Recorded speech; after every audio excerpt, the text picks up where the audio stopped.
no other car in the world. And by Radio Shack, your Christmas electronics store. Good afternoon, everybody, and welcome to Anaheim Stadium. This is Charlie Jones, along with Jimmy Cefalo and Bob Greasy. First, let's take a look at the standings in the AFC West. Jimmy Cefalo. Charlie, the fans here in Anaheim will be watching the scoreboard because if the 49ers lose against the Patriots this afternoon, the Rams are the divisional champs. If the 49ers win, then the Rams could wrap it up in the division by beating the Dolphins this afternoon. And with just a few seconds left in that ball game in New England, San Francisco is out in front 29-24, but New England is threatening. That is the report that we have. Let's look at the standings in the AFC East. Bob Greasy. Charlie, if New England loses, they're tied with the Jets. It all boils down to next week's game against the Dolphins. If New England beats the Dolphins, they win the division. If they lose the game against the Dolphins, irregardless of what the Jets do, New England loses the division. Don Shula, the head coach of the Miami Dolphins, in his 24th year as the head coach in the National Football League. And, of course, he still has an outside opportunity. John Robinson with a record of 10-4, his 4th year as the head coach in the National Football League. And, of course, that great record that he had at the University of Southern California. The Rams won the toss, and they will be receiving 68 degrees at kickoff time. The humidity 40%. The winds are light and variable. Mickey Sutton and Charles White are the two deep backs on the return. Juan Revage will be kicking off for the Miami Dolphins. They say it isn't over till the fat lady sings. Well, for the Miami Dolphins, there's a heavy-set lady in the parking lot going, "Mimi, Mimi," she's preparing stuff. Let's see what the Dolphins can do today against the favored Rams. And here is Mickey Sutton on the return. Sutton outside the 30 to the 31-yard line. Bud Brown makes the tackle. And the Los Angeles Rams will go to work behind their young quarterback, Jim Everett.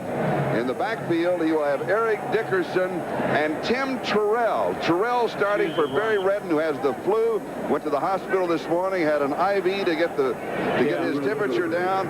He is in uniform here and could play. The offensive line, Pankey, Newberry, Smith, Hara, and Slater. Of course, Ellerton House are the wide receivers, and Dave Hill is the tight end. Mark it at the 30-yard line, and Hill shows motion. And here is Eric Dickerson. Dickerson to the 33. It'll be second down and 7 as Bob Baumhauer makes the tackle. Drawing the starting assignment as nose tackle. The front three for the Dolphins will be T.J. Turner, Baumhauer, and George Little. And the linebackers, a change there. Rudzinski is there, but Larry Kolick in his first NFL game and his first start, of course, the rookie Offerdahl and Mark Brown. And in the secondary for the Dolphins, Thompson, Judson, Blackwood, and Brown. Second down and 7. Ball game just underway. Everett to throw, wants to set a screen, and it is incomplete.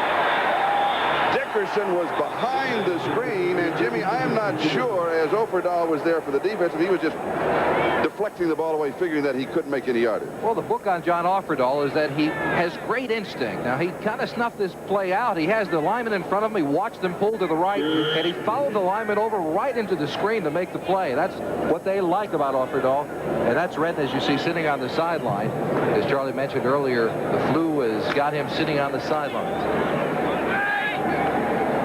Third down and 7.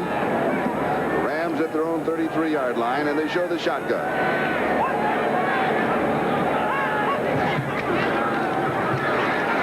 Everett has time, steps forward, and he is sacked. So with the coverage downfield, he simply ran out of time. The Dolphins, their first sack. George Little gets it. And the 29th sack on the season for Miami. Let's take another look. George Little, number 99 to the right of your screen, is not known particularly as a rushing defensive end, but here he beats number 66 Tom Newberry. He's the rookie and gets in. And George Little with the sack. So Dale Hatcher will be kicking, and Craig Ellis is set for the return. Good kick. Taken at the 22-yard line.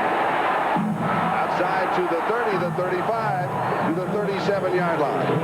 15 yards on the return, a 50-yard kick, and Mike Wilcher makes the tackle. Miami Dolphins will now move on offense for the first time in the ball game. We have no score, and 13:36, that is the time remaining in the first quarter. As we see Dan Marino, Lorenzo Hampton, and Woody Bennett are the running backs, with Duper and Clayton outside, Bruce Hardy the tight end. And an offensive line of Dellenbach, Foster, Stevenson, Lee, and Cook. Miami from their own 37, first down. Marino comes out throwing. He fires right side. Pass is complete. Tight end Bruce Hardy, and he'll pick up the first down as Carl Ecker makes the tackle. And we'd like to welcome those viewers who are watching the Buffalo-Indianapolis game as we look now at the defensive line of Doug Reed, Sean Miller, and Reggie Dawes.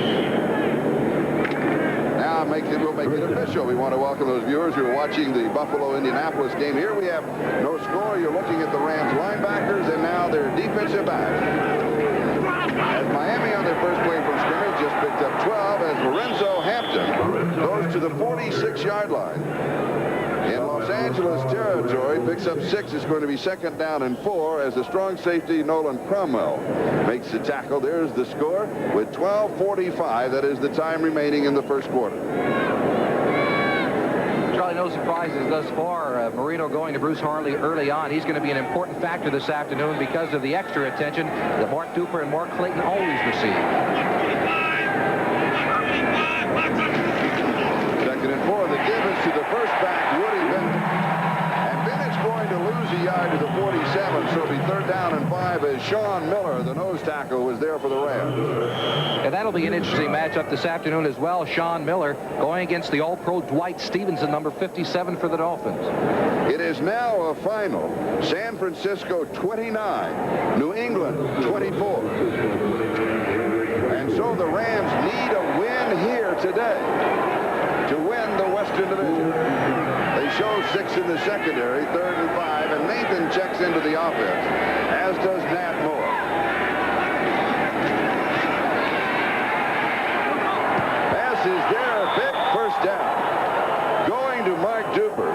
Leroy Irvin had the coverage. They needed 5. They picked up 11 on the play. Let's check in with Dwight Stevens and see how he's doing in the middle against Sean Miller. Miller is on the left side, and he has to slip inside number 57 in the middle. He's got to take the middle linebacker. That's Carl Eckern. And then the pass down the side. The problem for the Rams is they've got to get some kind of a rush on Dan Marino. He gets rid of the ball so quickly, and you can't give Mark Duper and Clayton that much time on the outside against your defensive backs. First down at the Rams' 36-yard line. The give is to Hampton.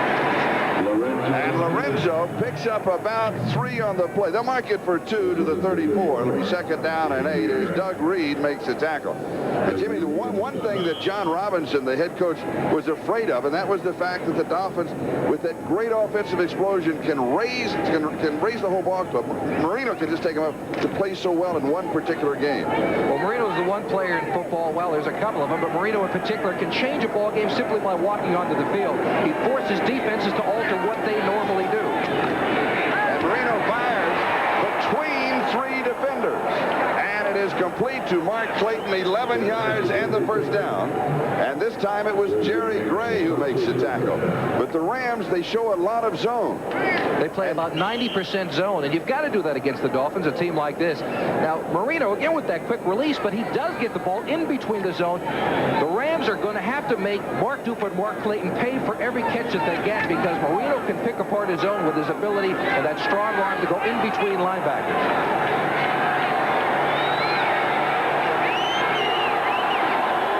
First down at the 23-yard line, no score. Here's Lorenzo Hampton. And a fumble, and the Rams may have the ball. They do. The Rams recover.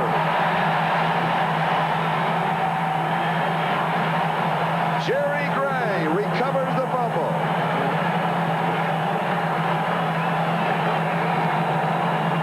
Carl Eckern jarred it loose. And Jerry Gray recovers it, and the Rams have the ball at their own 18-yard line. Let's take a look and see if the ball pops out late or early or not. It's just a quick toss to the right side. Good blocking along the point of attack. And Hampton for a second seemed to have a crack. It's tough to tell from that angle whether the ball pops out after he hits the ground or not. But Gray right on the top of the ball, gets the recovery for the Rams. Los Angeles with their second opportunity, and we have some movement claimed on the right side of the line. And let's go back and take another look at that fumble. Here's Red Cashin. False start. Number 60 on the offense. Still first down. And it's on Dennis Harrell. Let's take a look at the fumble one more time. There you see the good blocking at the point of attack. Number 72, Ronnie Lee, doing a good job. Although he got beat right at the end of the play. No, it is a fumble. It came down as Lorenzo Hampton was on his way to the ground. A good call by the officials. The ball goes back to the 13, and it's first down and 15. And here is Dickerson. Dickerson has 5 yards on the play. It's going to be second down and 10. Offerdahl makes the tackle along with Bob Baumhauer. And let's check the early games. Cleveland defeating Cincinnati in the leading, by 31 points, 34-3. And that would give them their divisional title, too, in the Central Division. And it is a final, as we gave you. And now in the fourth quarter, Philadelphia in front of Dallas. This could wrap it up for Dallas. All hopes would go if they lose. And here it is second down and 10, and we have no score. And Eric Dickerson to the 23-yard line. He'll have 5. It's going to be third down and 5. Dennis Harrell opened the hole, and 2 finals, New Orleans over Atlanta in the Battle of the Bays. The Green beat the Tampas by 14, 21-7. Third down and 5. The Rams showing now 3 wide receivers. 9:15 and counting. That is the time remaining in a scoreless first quarter. Michael Young out of Visalia, California, and UCLA is the third wide out. As Ron Brown has that separated shoulder, and we've got a whistle sounding before Dickerson takes the handoff from Jim Everett.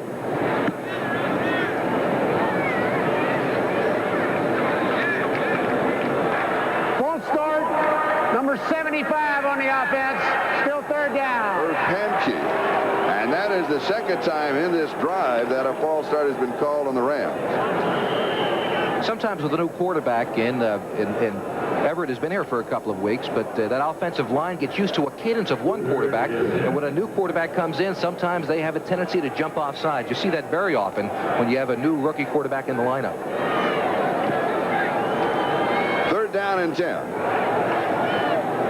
And Everett from the shotgun.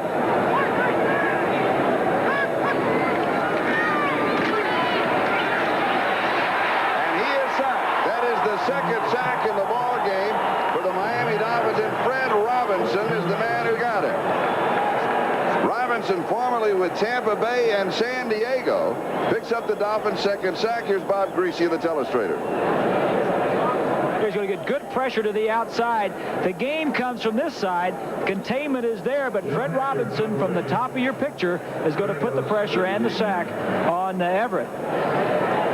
Good blocking up front. Now that was a coverage sack right there. There was good coverage downfield. Didn't allow him to get the ball off. Dale Hatcher kicks it away, and Ellis takes it at the 41-yard line. Heads to the right, needs a block, and it's not going to be there. He'll have about 9 yards on the return. A 48-yard kick by Dale Hatcher. So Miami will have the ball for the second time in the ball game. As Dan Marino comes out, they had a nice drive going, Jim, and then the fumble and the recovery by Jerry Gray, and the turnover stopped the drive. Well, they've been doing it, at least in that first drive, with the short passing game, as they went one time to the sideline to Mark Duper, another time a slant to Clayton, and then the all-important Bruce Hardy to tie it in over the middle. So Miami with the ball, first down at the 50-yard line. And remember, San Francisco won today, so the Rams need to win today to win the division, or it will come down to their game next Friday night against the 49ers as Hampton picks up 2 to the 48-yard line of Los Angeles. It'll be second down and 8 as Reggie Doss makes the tackle. Next week on the 19th, it's coming Friday night, the Rams at San Francisco, and then on Monday night, a week from tomorrow night on the 22nd, Miami will be hosting New England. Johnson is in for the Dolphins, so they have 2 tight ends on the set. And it's second and 8 against a 4-man rush.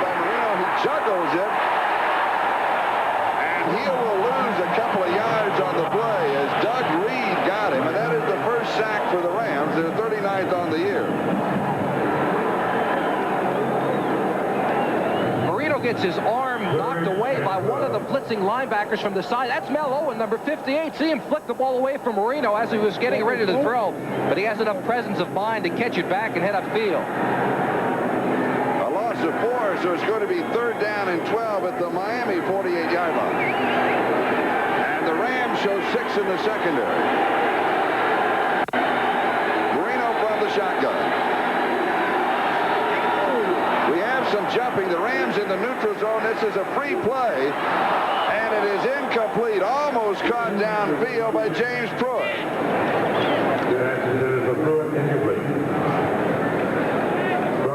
Now let's check out the flags. The Rams were offside, so the Dolphins will take the penalty and will have 3rd down over. They got caught in the neutral zone. Marino changing cadence. Offside. Number 77 on the defense. 3rd down. It was Gary Jeter that got caught. He had trying to get a little running start at the quarterback. 3rd down and 7 at the 47-yard line of Los Angeles. And now we would like to welcome those viewers that have been watching the Cleveland-Cincinnati game. Here it is Miami nothing and the Rams nothing, with 6:52 left to go in the first quarter. 3rd down and 7. Marino in a short shotgun, and he fires outside and picks up the first down as Clayton slips a tackle and goes outside at the 23-yard line. A gain of 24 yards. It was 3rd and 7. Leroy Irvin is the man they beat as Bob Greasy. Charlie, it was a blitz situation. These two men on this side, 2 linebackers are going to blitz. Clayton on Irvin's going to come to the outside as the outside receiver clears it to the inside.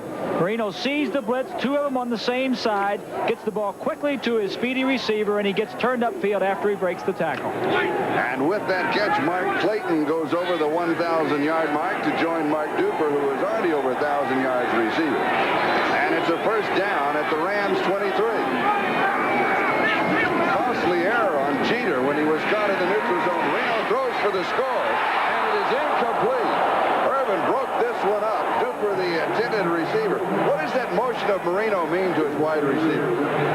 Well, I think he was trying to tell Mark Duper in the corner of the end zone that that's where he should have gone with the football. One of the problems with having a very strong arm is that you try to force the ball inside. Here, Irvin breaks on the ball in front of Duper. He really wasn't open. Cromwell was coming over from one side, but it seemed that they broke on the ball and that Clayton was open in the corner of the end zone. That's what he was saying. I should have gone to you with the ball. Marino has completed 4 of 5 for 57 yards. It's 2nd and 10 at the Rams 23.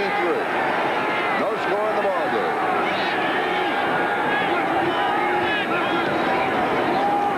The give is to the second back, Hampton. Hampton fights his way to the 10-yard line, past the 10 to the 9. He'll pick up 14 yards and the first down. It's 1st down and goal to go. The strong safety, Nolan Cromwell, makes the tackle. Well, this is what a Marino does to you. The Dolphins, it's no mystery, do not run the football very well. They've had some inconsistent play in their offensive line. But when Marino's back there throwing the football, the holes seem to open up like magic. People are more worried about dropping back into their zone as the Rams play off, and that allowed Hampton to get inside and pick up a big first down. So it is 1st down and goal to go at the 9-yard line.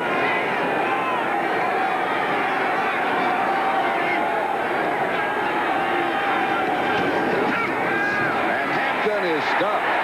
He is hit at the 10, but manages to get back to the line of scrimmage. Mike Wilcher and Reggie Doss met him right at the 10-yard line, but he may have even picked up a yard. It's going to be 2nd down and goal to go. Buffalo 14. Mel Owens is the injured player, and we have an injury timeout. Stopping the clock with 5:35. That is the time remaining. We're in the first quarter. We have no score between Miami and the Rams. Hello, everybody. This is Charlie Jones, Jimmy Ceplo, Bob Greasy. Miami off to a strong start. The receivers are looking good. They are, but they're playing a game they don't usually like to play. Mark Duper and Clayton like to go that deep stuff with all the speed they have, but the Ram zones are forcing them to run the underneath pattern, and they're going to take a couple of hits out there this afternoon, especially from people like Jerry Gray. And Marino is sharp. He's sharp. He's his 4th year, and he is looking good. Everett, on the other hand, has been sacked twice, and I think it's been because he's been confused with what the Dolphins are doing in the secondary. So is it possible? Can Miami pull off the upset? I think it's going to be very difficult for him, Charlie, but you never know. All right, well, at least you're honest about it. Here's the situation. We have no score. Miami threatening second down goal to go. The ball at the 8-yard line. Kevin Green came in to replace Mel Owens, who is the injured player. He came out for the one play at lead. Hampton goes in motion. Marino back to throw. And it is incomplete. Bruce Hardy, the tight end, the intended receiver, Carl Eckert, had the coverage. It's going to be third down and goal to go. And let's check out the scores. Cleveland defeating Cincinnati by a score of 34-3, a big win, so Cleveland the division champion. San Francisco, as you saw, defeating New England by a score of 29-24, which means, of course, that the Rams here have to win the division. And we'll check up with those other scores because there's almost a story on each score. So the next time we'll go through them a little slower to orient you in what's going on. Third down and goal to go from the shotgun. Here's Marino. With time, he throws, tipped away. Is it caught? No, it is intercepted in the end zone. The ball was in the air. The Rams come down with it. Vince Newsom just kind of hanging around, picked off the interception. I believe it was Jerry Gray who tipped it. So 2 turnovers. The Rams with a fumble recovery and now an interception. We'll be back in just a moment. We have no score between Miami and the Rams. They're going to try and get a pick. This one is going to come to the inside, but you're going to see about 4 Ram defenders right in the area where the ball is going to be thrown. One receiver breaks to the inside.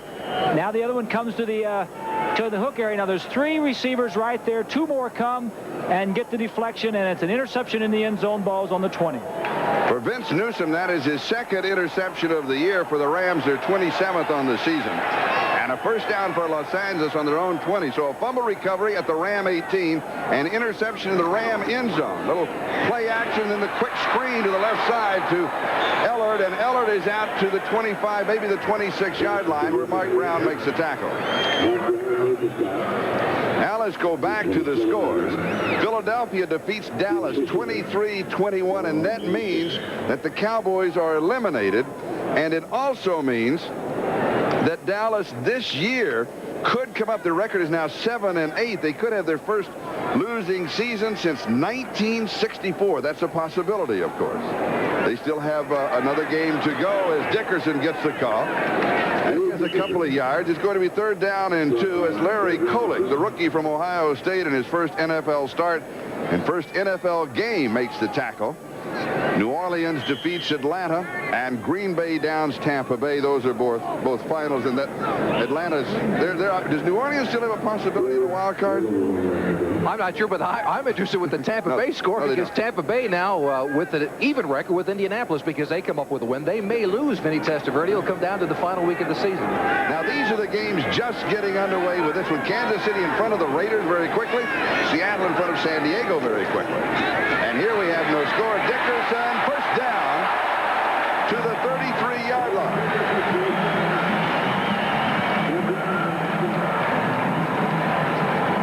First down of the ball game for the Rams, and it comes with just under 3.5 minutes to go in the first quarter. Bud Brown made the stop. And Dickerson was 1 step away, actually a tearaway jersey away from breaking that for a score. Bud Brown, number 43, with the saving tackle. In that Kansas City Raiders game that you saw, the Chiefs out in front very quickly. If the Chiefs win, that means that the Jets are in the playoffs. Just an early note, and there's so many notes on the games today.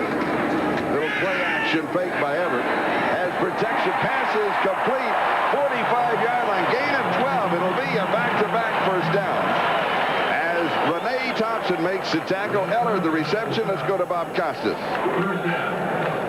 Charlie, in one of those games earlier today, the Giants go to 13-2 with a 27-7 win at home against the Cardinals.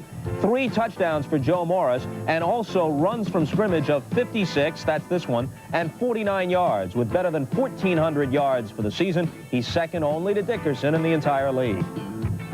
And Bob, I'm so glad that you and your crack staff are there to sort all this out at halftime, to explain exactly where everybody is. Here's Dickerson. And he's going to pick up just a yard to the 46. It's going to be 2nd down and 9 as Glenn Blackwood led the defense for the Miami Dolphins, and Bob Baumhauer was also there. Jimmy, what is Miami doing differently defensively to stop the Rams? Well, they're coming in with a 5 linebacker set. They're taking out the strong safety, inserting Jackie Shipp, another linebacker, and they are going to try and force the Rams to win on the arm of Everett instead of letting Dickerson beat the Dolphins with their running attack. The Dolphins, of course, 27th in the entire NFL against the rush, and so they're going to try to shut that down. If the Rams are going to do it, it's going to be on the arm of Jim Everett. When we talked to Don Shula yesterday, he was talking about the Rams, the Rams, the Rams. I said, can you beat them? He said, well, of course we can. We have to do some things, but we can beat them.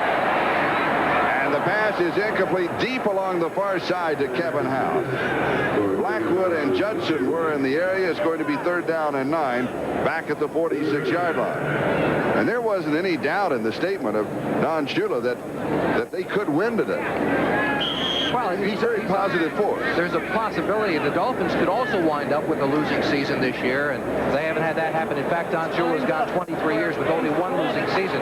That in 1976 when he finished at 6-8. 3 wide receivers for the Rams. No score. 1:29. That is the time remaining first quarter. Everett from the shotgun, and House shows motion. Everett can scramble for it, and he's got the first down. Slides at the 40-yard line of Miami. He picks up 14 and the first down. Blackwood and Rose are there to cover. Here's Bob Greasy. Charlie, the Dolphins in man-to-man coverage, and when you go to man-to-man coverage, that leaves no one to cover Everett. This man's going to blitz right here. The receivers are going to cross, and when you end up, there'll be nobody in the middle of the field. Let's take a look. Watch the center of the field. All the Dolphins are busy covering someone. Now let's stop it right here if you can. Look at the middle of the field. Nobody is there covering the quarterback. We're back to live coverage. A handoff to Eric Dickerson. This time there was somebody in the middle of the field. It was Bob Baumhauer who made the tackle along with George Little.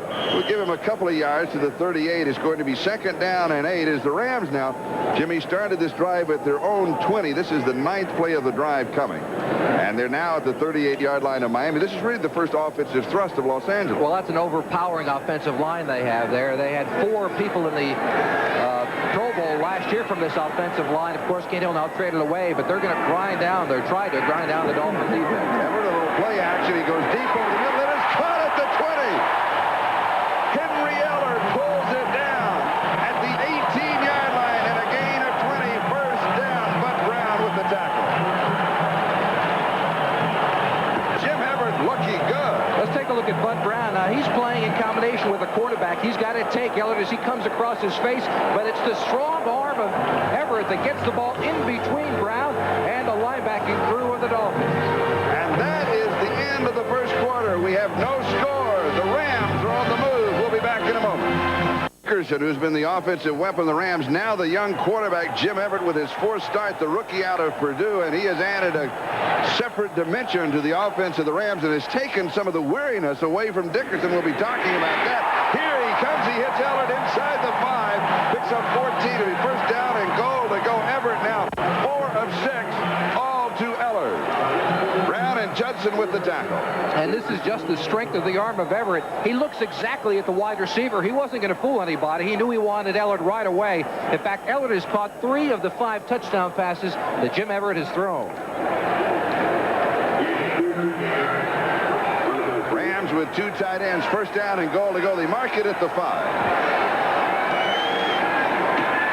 And here's Dickerson, and he just keeps coming. He fumbles. It's in the end zone. It is kicked. It is recovered by the Rams. It's going to be a Ram touchdown. Tom Newberry, the rookie from Wisconsin lacrosse.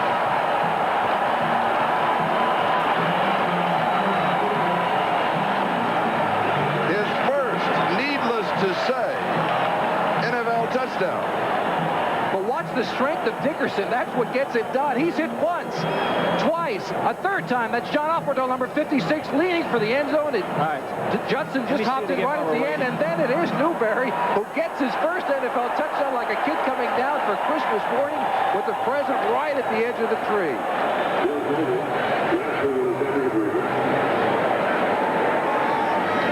Dills to hold, Lansford to attempt the point after Mike McDonald, an excellent long snapper.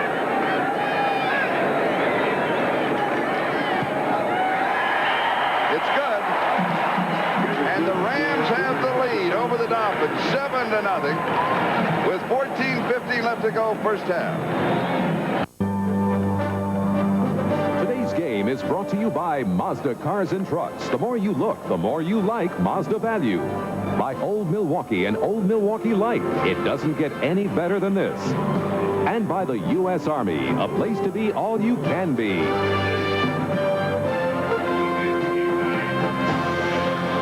This is Charlie Jones along with Jimmy Cefalo and Bob Greasy. And the Rams have now moved out in front by a score of 7-0. An 80-yard drive in 11 plays. And on that drive, young quarterback Jim Everett completed 4 passes, all to Henry Eller. Now, the deep backs on the return are number 33, Craig Ellis, and Mike Kozlowski is also back with him. And Mike Lansford will be kicking off. And they're setting it up. They want Ellis to make the return. And it goes into the end. No, they're going to say that it went out of bounds before. Are they going to say it went out of bounds or no? If it crossed the goal line, then went out of bounds, they're going to rule a touchback to bring it out to the 20-yard line. Ellis wanted him to kick over again. That's going to be the call. Charlie, let's go back to that last play. Here is the guard, Tom Newberry, who recovered the fumble. He's going to come down, make a great block for Dickerson. Dickerson's going to go into the end zone. And like I say, it's only fitting that Newberry recovers the touchdown because he makes the key block and a nice run by Dickerson. Miami with the ball, first down at the 20, and Marino is back to throw. And he goes to Bruce Hardy, the tight end, and Hardy leans to the 26-yard line. 2nd and 4, Mel Owens with the tackle. He's back in the game. Let's go to New York. Bob? Charlie, here's the game winner in Philadelphia's 23-21 victory at Dallas. Matt Cavanaugh in for the injured Randall Cunningham. To the former Penn State star Kenny Jackson, a great leaping reception for the 31-yard TD over Ron Fellows. There will be no playoffs for the Cowpokes. Thank you, Bob. And here the playoff picture as far as the Rams are concerned is that with San Francisco winning early today 29-24 over New England, and the Rams need to win today. If they win today, they are the division champions. If not, it'll come down to Friday night's game against San Francisco. Marino goes deep, far side, and he overthrows his intended receiver, Mark Clayton. So it will be 3rd down and 4 back in the 26 as Leroy Irvin has the coverage, and let's check the scoreboard. Kansas City, these are the games in progress. Kansas City quickly in front of the Raiders. Seattle quickly in front of San Diego. And Houston leading Minnesota by a score of 3-0. Houston, as you know, is out. Minnesota must win today to have any kind of a possibility. Seattle needs to win today to have any kind of a possibility. You get in those areas now where you need help from other teams and just to see what happens for it all to be sorted out. Marino has completed 5 of 9 for 63 yards.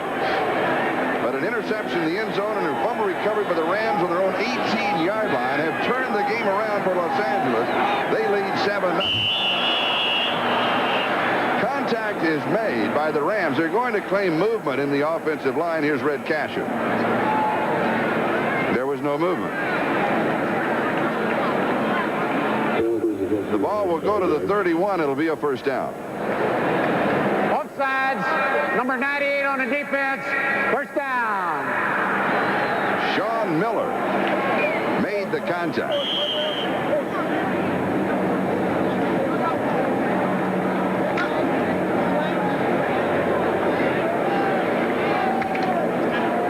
Ron Davenport comes into the offensive set as Hampton comes out.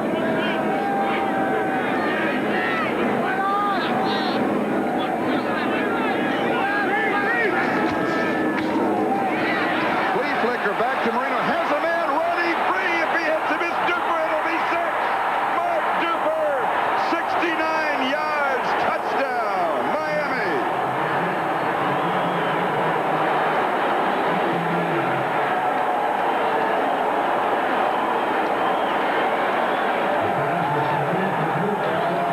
And for Mark Duper, that is his 9th touchdown of the year. For Dan Marino, that is his 32nd 7th touchdown pass. And he got behind Leroy Irvin. Well, the Rams bid on it. It's not often that the Dolphins mount a running attack. The strong safety and the weak safety apparently bid on the run fake and allowed Cooper to get behind them for the touchdown. Bob will take a look at it with a telestrator in just a minute. Juan Revage to attempt the tying extra point struck with the hold. It is up, and it is good. Larry Lee with the perfect snap. And there's Marino. He's done it again. We're tied at 7. Charlie, the Dolphins had this plan. Here's motion that causes the safeties to rotate. Now, with the play action down this way, this safety doesn't get back. He comes up for the play fake. Now, watch the motion as he comes across. The two safeties. Now, Newsome, who was supposed to be deep, comes up for the play action. And by that time, it's too late. The play action fooled them. They had that plan coming in. There's no question about that. So we are tied at 7-7. Wad Revage kicking off with Mickey Sutton and Charles White. The deep backs on the return. Here is Mickey Sutton, and he's going to bring it out of the end zone. He's to the 15 and brings it out to the 21-yard line. So he'll have 22 yards on the return. Let's take a look at it from the ground level. Now, here's the fake. It goes to Lorenzo Hampton. That is Ron Davenport. About that time, Vince Newsome, number 22, bid on it. He was the safety, and Irvin gets beat as well. There you see Tupper going right past 47 Irvin. The book on the defensive backs of the Rams is that they stare into the backfield, and as Bob mentioned, that's the type of thing you pick up in watching film from a previous week. And Bob's got another comment. We'll have that right after this play. That play, by the way, the longest offensive play against the Rams this season. Now it's first down from the 21, and they come back with Dickerson, and he's to the 27-yard line. So Eric picks up 6. It'll be second down and 4, Bob. Charlie, you know, coming out here, the Rams have 4 strong safeties. They have Timmy Fox, Johnny Johnson, Vince Newsome, and Nolan Cromwell. Their policy the last few weeks has been to rotate those safeties by quarters. And in doing that, sometimes they don't get the feel of the game. And that time, the safeties that were in there weren't in there in the first quarter, so it was a little new to them. Second down and 4. The ball at the 27-yard line. Here's Dickerson, and he leads to the 30, so he picks up 3. It's going to be third down and 1. Dickerson, as you know, the leading rusher in the National Football League, coming into the game with 1,629 yards. 10 times this season, he has rushed for more than 100 yards. He's already picked up 36 yards in this ball game. He has been averaging this season 25-plus carries a game. That's a lot of work. It is a lot of work. He's also just averaging 113 yards per game for every game he's played in as a professional. Only one back has ever done that before, over 100 yards, and that's Jimmy Brown. And here is Dickerson again, and he's out to the 32-yard line. He needed a yard for the first down, and I believe that he got it as William Judson makes the tackle. The crowd reaction, Kansas City romping over the Los Angeles Raiders here in town at the Coliseum. Now 17-0 in the second quarter. Apparently that 37-0 beating at the hands of the Seattle Seahawks last Monday has a carryover in the Coliseum this afternoon. Charles White checks into the offensive set for the Los Angeles Rams as Dickerson is out for a breather. Tim Terrell and Charles White are the 2 running backs. And Evers to throw. He goes deep, far side, and he overthrows his intended receiver, Kevin House. It's going to be second down and 10, back at the 32-yard line. Now, Dickerson out just for a breather. But one of the things that this young man, Jim Everett, brings to the offense of the Rams is to take some of the pressure away from Eric Dickerson. We were talking with John Robinson yesterday, Jimmy, and he told us that now Dickerson doesn't feel like it's all on his shoulders. He says, in the past, I've looked at him and said, our defense will hold him. You've got to win. And he's one of those again. Well, it'll probably extend his career. The 5 linebacker formation that the Dolphins has inside will go away as Everett continues to become a better quarterback. Second down and 10. Everett to throw. Goes both backs in. Goes deep. It is tipped. It is incomplete. Eller, the intended receiver, William Judson. Excellent coverage. It'll be third down and 10, back at the 32-yard line.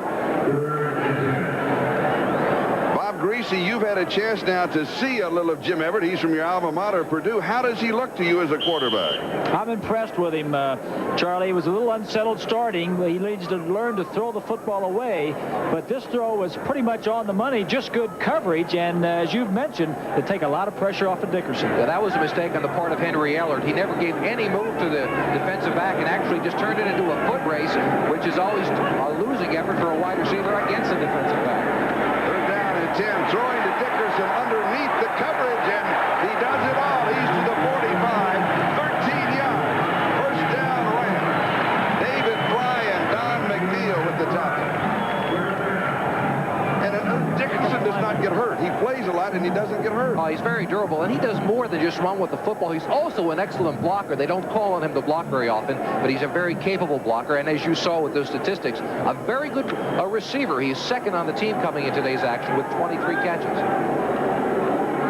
First down for the Rams at their own 45-yard line. And here is Dickerson, fumble. The Miami Dolphins have the ball. Larry Kolick in his first NFL game recovers the fumble.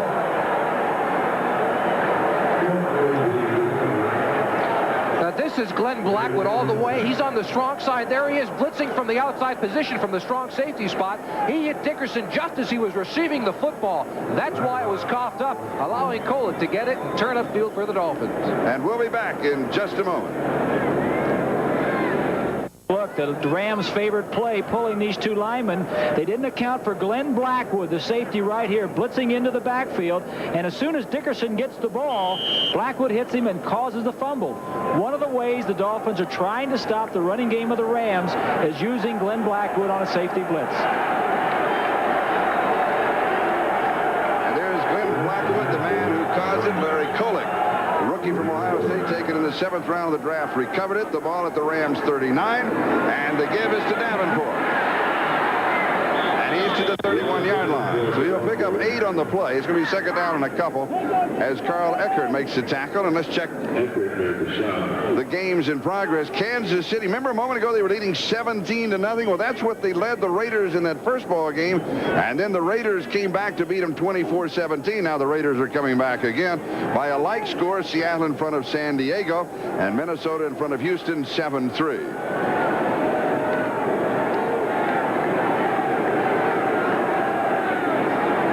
Second down. Lorenzo Hampton to the 30-yard line. So it's going to be third down and 1. I'm surprised that Marino didn't come up on top immediately to the end zone. Yeah, I'm very surprised, too, with the 2nd and 3 yards to go. That's Marino territory, especially that close in. The Dolphins, as I mentioned before, no secret, have trouble with the running attack. There you see Chuck Studley, the defensive coordinator for the Miami Dolphins, working with the linebacking crew, trying to get things ready to go. They're down and 1. The ball just outside the 30. Actually, it's about a yard and a half to go for the first down.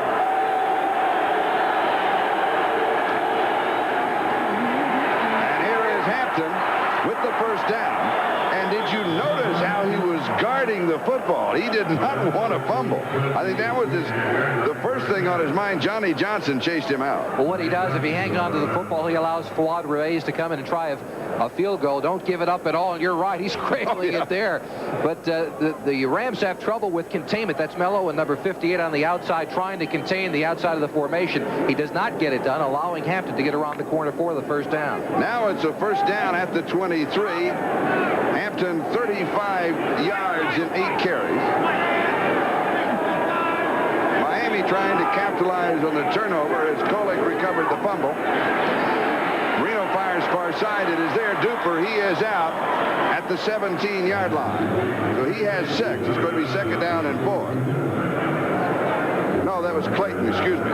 Clayton with his goggles. You notice the goggles where they're not prescription, because Dickerson's goggles aren't prescription, but Clayton wears contact lenses under the goggles. Doesn't want to wear the goggles because it bothers his peripheral vision. And so he just wears the contacts. Where's the contact? Protects the contacts with the glasses on the outside. Second down, Marino. Timing pattern in the corner, and he overthrows his intended receiver, Mark Clayton. Jerry Gray was the man that Clayton got behind. It's going to be third down. That's the second time the Dolphins have gone to that play. Last week against the Cowboys, Leroy Irvin intercepted a pass, went 50 yards for a touchdown. As I mentioned earlier, the defensive backs like to look into the backfield. So the Dolphins have come up with this offense whereby the receiver will go downfield, stutter at about 5 yards. Marino will pump fake, and then he'll go to the corner of the end zone to try to feather the ball in. Irvin and Gray being tested here this afternoon. Who's going to be the first quarterback to go to the dark glasses or the goggles for the secondary looking in at their eyes? Bob Greasy was. That's right. They couldn't look in anymore. Third down and 4. 6 in the secondary. Short shotgun. It is there. First down. 8-yard line. Nat Moore on the receiving end. It'll be first down and goal to go. The all-time leading Dolphin receiver.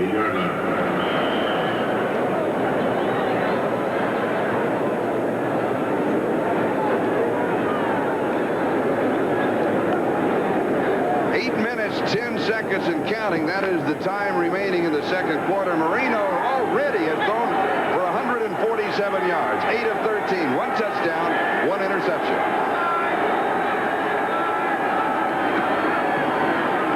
Davenport, a yard, that is it. It's going to be second down and goal to go. Mark Giroux with the tackle. I almost feel that the Dolphins want to take as much time on offense as possible, keeping the offense of the Rams off the field. I do know that John Robinson, the head coach of the Rams, said they want to take a lot of time with their offense on the field. They want to keep Marino off. Well, I think that's the Rams' point of view, yes, that they're going to try to run the football as much as they can to keep Marino on the bench instead of giving him 12 opportunities in a football game. Cut it down to 9 or 8 and reduce the possibility of him scoring. But it looks as if Miami is doing the same, running a lot more in these situations. This one is incomplete. Knocked away by Doug Reed. It'll be third down and goal to go. I just had the impression that Miami's running more than throwing. Well, I don't think so. They've always gone into a contest thinking, every team does, try to establish a running attack. It'll help the offensive game plan overall. Despite the fact that Marino was #1 in throwing in the NFL, he would probably be a much better quarterback had they a running game. It's the same situation as the Rams have, with Dickerson as the great runner, and now Everett taking some of the heat off. Marino needs a running back and an offensive line to take the heat off his arm. Third down, goal to go.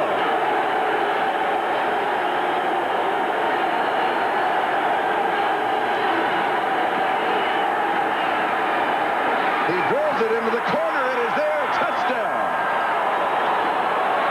James Pruitt. Pruitt's third touchdown of the year and Marino's 38th touchdown pass. They beat Jerry Gray.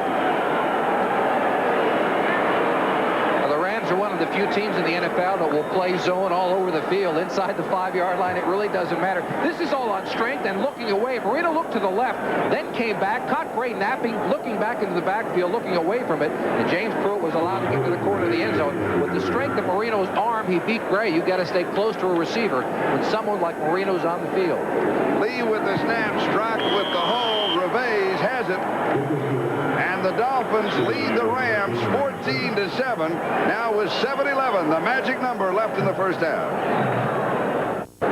Number 82, there's James Pruitt with his touchdown reception. A rookie taken in the 4th round of the draft. Played his collegiate ball at Cal State Fullerton. That's just about 10 minutes up the freeway from Anaheim Stadium, where we're located today, the home of the Los Angeles Rams. Juan Reveiz will be kicking off with Charles White and Mickey Sutton. The deep backs on the return. The Dolphins have the lead, 14-7.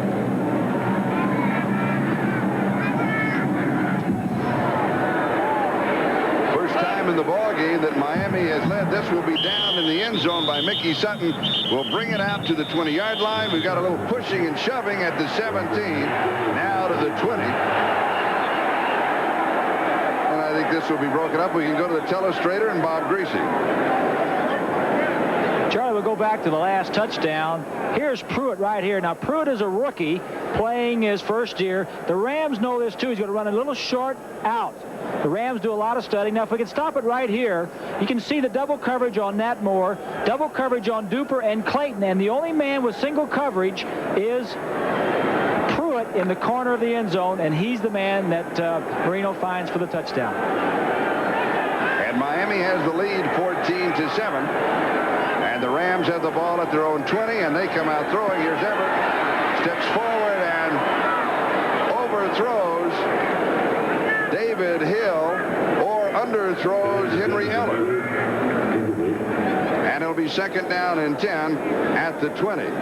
Game's in progress. It is still Kansas City leading the Raiders 17-7. The Seattle-San Diego score hasn't changed, nor has the Minnesota-Houston score. That's 7 points for the Los Angeles Raiders. Here's a note: they gave up 60 consecutive points before scoring today. Here's the screen. It is dropped. Dickerson could not pull it in.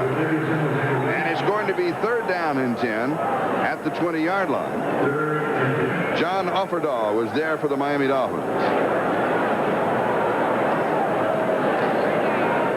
Dickerson one more time. They want to go to the screen to loosen up the defense of the Dolphins. Just a little bit overthrown, but it seemed that Dickerson should have been able to pull that one in. He had a lot of blocking downfield, a couple of linemen out in front. He might have been able to pick up 10 or 12 yards had he been able to catch the football. Here's a look at the quarterback comparison. Marino 9 of 15, 153 yards. Everett 5 of 11 for only 64. Marino with 2 touchdowns and 1 interception. Third down and 10. This is dropped. Long, the tight end, who has only 3 receptions this year, should have had his 4. David Fry and Mike Kozlowski were there. And we'll see the third part of Dale Hatcher in a moment. He's long all the way down. Now he's got to worry coming across the middle of a linebacker or a safety. That's Mike Kozlowski, number 40, making the hit. Toughest catch for a wide receiver, though, coming inside, knowing that there not only a safety in there, but a linebacker from the other side waiting for you to turn backward. There's pressure. It's a short kick. Ellis will stay away from it. It's going to be down at the 45-yard line by Norwood Van of the Los Angeles Rams with a 46-yard line. A punt good for only 34 yards. So the Dolphins with excellent field position and the lead of 14-7.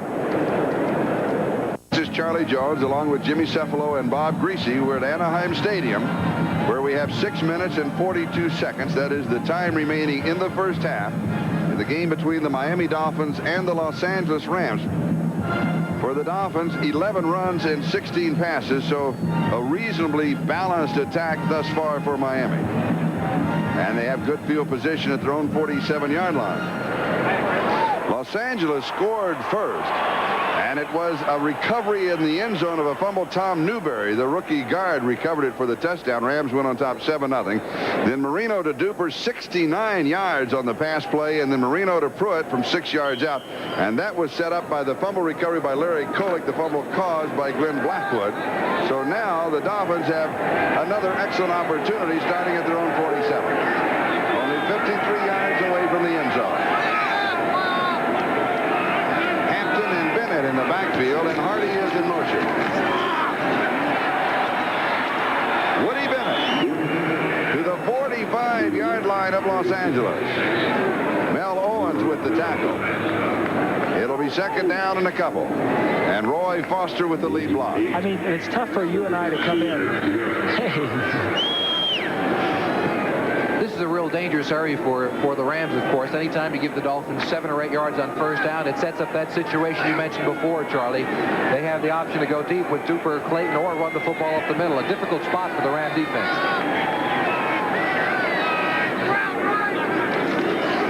Second down and short yardage as Bennett leads to the 44. Doug Reed and Reggie Doss were there to stop him. Reminder to our viewers that it's hard to say, we'll be selecting the Budweiser most valuable player for today's game at the conclusion of this contest.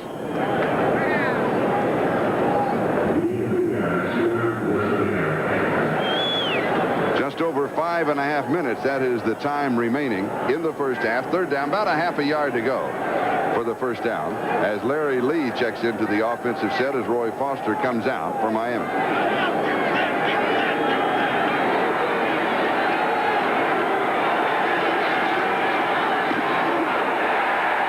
Lorenzo Hampton is hit behind the line of scrimmage by Mark Giroux, but he managed to slip away for a yard, and that's all that he needed. He goes to the 43 and has the first down. Mark Giroux taking the gamble and shooting the gap. Despite the fact that Marino does like to go over the top, and he does hit Lorenzo Hampton in the backfield, but the leg drive of Hampton allows him to shake the tackle of Giroux and get the first down. And there is Roy Foster on the sideline. And that could present a problem, Charlie, because the Dolphins are going with just 7 healthy offensive linemen. So that means they're down to 6 if it's a serious injury to Foster. And that would be Larry Lee as the only backup lineman. First down at the Rams 43. Play action. Marino wants to go deep. Has a man. He's open. And he hits him. Touchdown. Mark Clayton. 43 yards. And he got behind Jerry Gray. For Clayton, that is his 8th touchdown reception.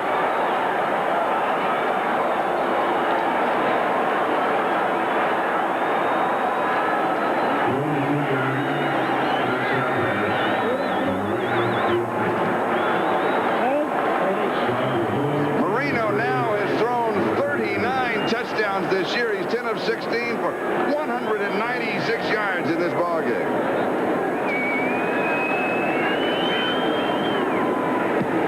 There's the extra point. It is good, and Miami is on top, 21-7, with 4:24. That is the time remaining in the first half. Bob?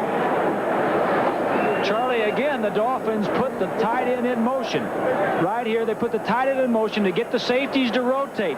This time, the safeties stay back, but the play action will fool Gray right here as Clayton comes to the inside, and then will go deep down the outside. But watch the play action. The safeties are all right. Now, Clayton runs past him. Marino lays it up into the outside, and it's 2 play action touchdowns off of the same tight end motion to try and fool the safeties and the corners. The reason the Dolphins have been successful is that the Rams have such good vision in their defensive backs. They all look into the backfield, they see what's happening, and they thought that time it was another run. And so Marino with touchdown passes to 3 wide receivers, Mark Duper, James Pruitt, and Mark Clayton. Backs on the return. And here's Charles White to the 50, the 20, the 25, and returns it to the 30-yard line.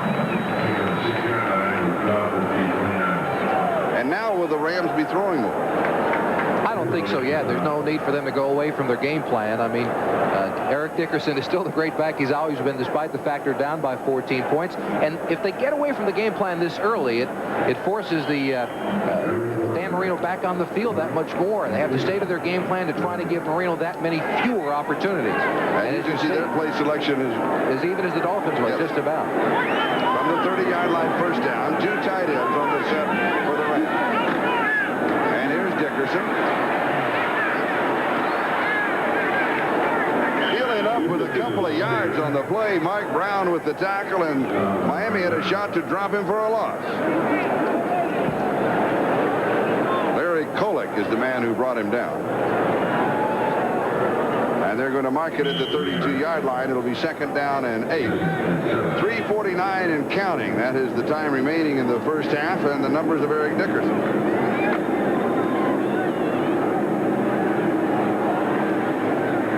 Again, Barry Redden, bothered by the flu this morning, went to the hospital, had an IV, is in uniform, and he has not played. The other back behind Dickerson, and he's such a great blocker, they really miss him. This is Dickerson at the 29. It's going to be third down and 1. Kolick with the tackle. And the loss of Barry Redden is going to loom large in that running attack of the Rams. A check of the games in progress. San Diego has added 3 more, and Houston now in front of Minnesota. And remember, Minnesota, they've got to win to keep any kind of an opportunity going for them in the playoffs.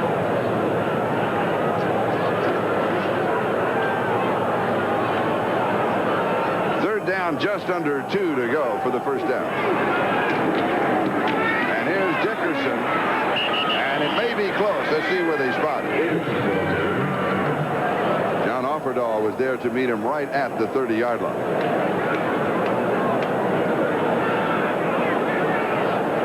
It's the first down. And that is a situation in particular where Barry Redden's absence really hurts the Rams. As you mentioned earlier, Don Shula unhappy with the mark of that play. 40-yard line, first down.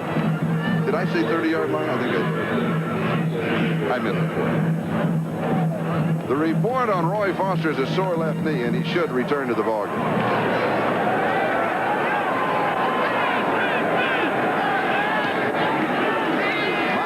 Top 21-7. Everett goes deep right side. The pass is complete to Henry Ellard, and it's a first down at the Miami 45. A gain of 16. Here's Henry Ellard working against Renee Thompson up top, and he's got such great deep speed that Thompson has to respect that. You saw Ellard go at his inside shoulder, and Renee Thompson worried about that deep pattern, allowing Ellard to come back and make the catch along the sideline. And that is the extra dimension that Jim Everett has brought to the Rams. And here's Dickerson. And he is just a yard to the 44, second and 9, as Mike Charles makes the tackle for Miami. How do you stop an Eric Dickerson? Well, the Dolphins, again, are trying to do it with that 5 linebacker formation, but as of yet, they have been running the football as many times as they can to Dickerson. They haven't stopped him completely or shut him down yet. And the 2-minute warning will now be given to both benches. The score is Miami 21, the Rams 7. 2 minutes to go in the first half. We'll be back in just a moment. Chuck Studley, defensive coordinator of the Dolphins. And he's been under some pressure in Miami. Of course, Bill Arnsparger leaving a few years ago, and Chuck Studley coming in as the defensive coordinator. And the defense has not played very well, but there's also a couple of other things going on. They lost a number of players, such as A.J. Dewey to injury. Bob Baumhauer had a number of injuries. So it's not completely on the shoulders of Chuck Studley. Who's playing pretty well today. Everett goes deep, has a man, and he misses him, Henry Ellard. And Ellard was hoping the pass would be a little later on the break. Did I read that correctly? Well, no, there was a mistake on somebody's part. It was either Jim Everett who threw the ball in the wrong place, but more than likely it was Henry Ellard who ran the incorrect pattern. It seemed that Renee Thompson forced him to the inside, and he broke back out knowing he had to go over there, but that's not the way he wants to run that corner pattern. It seemed he was forced to the inside by Renee Thompson and stuck. Everett simply getting rid of the ball, and fortunately for the Rams, not intercepted. Third down and 9, 3 wide receivers for Los Angeles. Everett steps forward, he's shut down, and he is sacked. Loses the ball. It is recovered by Pankey. Irv Pankey recovers it. And that will be the 3rd sack for the Miami Dolphins. And Fred Robinson gets his 2nd. And Jim Everett is usually very adept at getting rid of the pressure, stepping up into the pocket. He does it this time, but he has nowhere to go. He's pinned in from the backside. The fumble comes out, and Irv Pankey with the recovery. George Little playing a pretty good football game, though. The book on him was that he did not rush the passer very well, had trouble with his hands getting rid of an offensive lineman in front of him. But thus far, he seems to be playing that position fairly well. Either Craig Ellis or Mike Kozlowski will be returning the kick of Dale Hatcher. And the Dolphins are switching those 2 receivers back and forth to try to confuse Hatcher as to which side he wants to go to. Fair catch is called for and taken at the 5-yard line. Now, that's a mistake. That's a big mistake on the major mistake. Major mistake. Yeah. First of all, you stand on the 10-yard line, and if the ball goes over your head, you just stand still. Don't call for a fair catch, because if you call for the fair catch, you can't come up and block somebody coming downfield. Ellis did 2 things wrong. One, calling for the fair catch, and then actually going ahead and catching the football. So Miami takes over on just inside their own 5-yard line. Here's another look. There you see he was standing on the 10-yard line, and the ball obviously over his head. That's where the punt returner has to say, forget it. It's going to go into the end zone. But the young player back there has not been returning it all year. In fact, James Pruitt, the wide receiver, number 82, who caught a touchdown earlier, was the return man and was leading the conference, but couldn't hang on to the football, and the Dolphins decided to pull him back there. Officially, the ball marks at the 5-yard line. And we have some jumping on the left side. That is Dellenbach, who had motion. And a note as far as the Rams offense is concerned. Now, they are without Ron Brown, the great wide receivers, out with that shoulder separation. They're going with 44 players because they don't want him to put IR. Number 65 on the offense. Still first down. They'll take the ball back to almost the 2. It's going to be second down. And the reason they don't want to put Ron Brown on injured reserve, he'd be out for 4 weeks, and that, now you're getting into playoff time. They think he can come back from the shoulder separation. But also, he returns kicks. So the Rams have started drives at the 20, the 21, and the 30-yard line after Dolphin touchdown. So they miss him there also. Now let's see what the Ram defense can do to the Dolphin offense at the Miami 2. Well, the crowd wants to get into the football game. There's a big sign on the scoreboard yelling defense. The crowd is trying to force the Dolphins into some cadence problems there in the closed end of the end zone.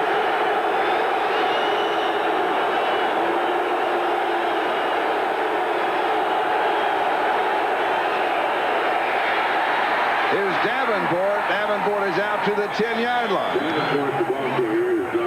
So he'll get about 8 yards. Between 7 and 8 yards to the 10. It's going to be second down and 5. Johnny Johnson with the tackle. We'll take a timeout as there's timeout on the field, and we'll be back in just a moment. Gets a call again. He goes to the 18-yard line and picks up the first down. Vince Newsom with the tackle. There's the score. Miami 21, the Rams 7, and the time remaining in the first half. Last week in New Orleans, Miami led at halftime 31-10, and then they had to hold off the troops to hold on to that ball game. And actually, the Saints came back to score a touchdown and take the lead with a couple of seconds left. But Reuben Mays, who had 203 yards rushing against the Dolphin defense, was offsides. The play was called back, and the Saints wind up losing the ball game. And with 3 timeouts left for Miami and 2 from the Rams, they both decide we'll just settle for this score, and we'll take the countdown to the halftime. So it is halftime with the score, Miami 21. And the Los Angeles Rams 7. And the first half, you could label it Dan Marino with touchdown passes to Mark Duper, to James Pruitt, and to Mark Clayton of 69-6 and 43 yards. Quite an offensive display. Watching the Dolphins Rams game, Bob Costas back with Ahmad Rashad and Paul McGuire. Interesting developments elsewhere.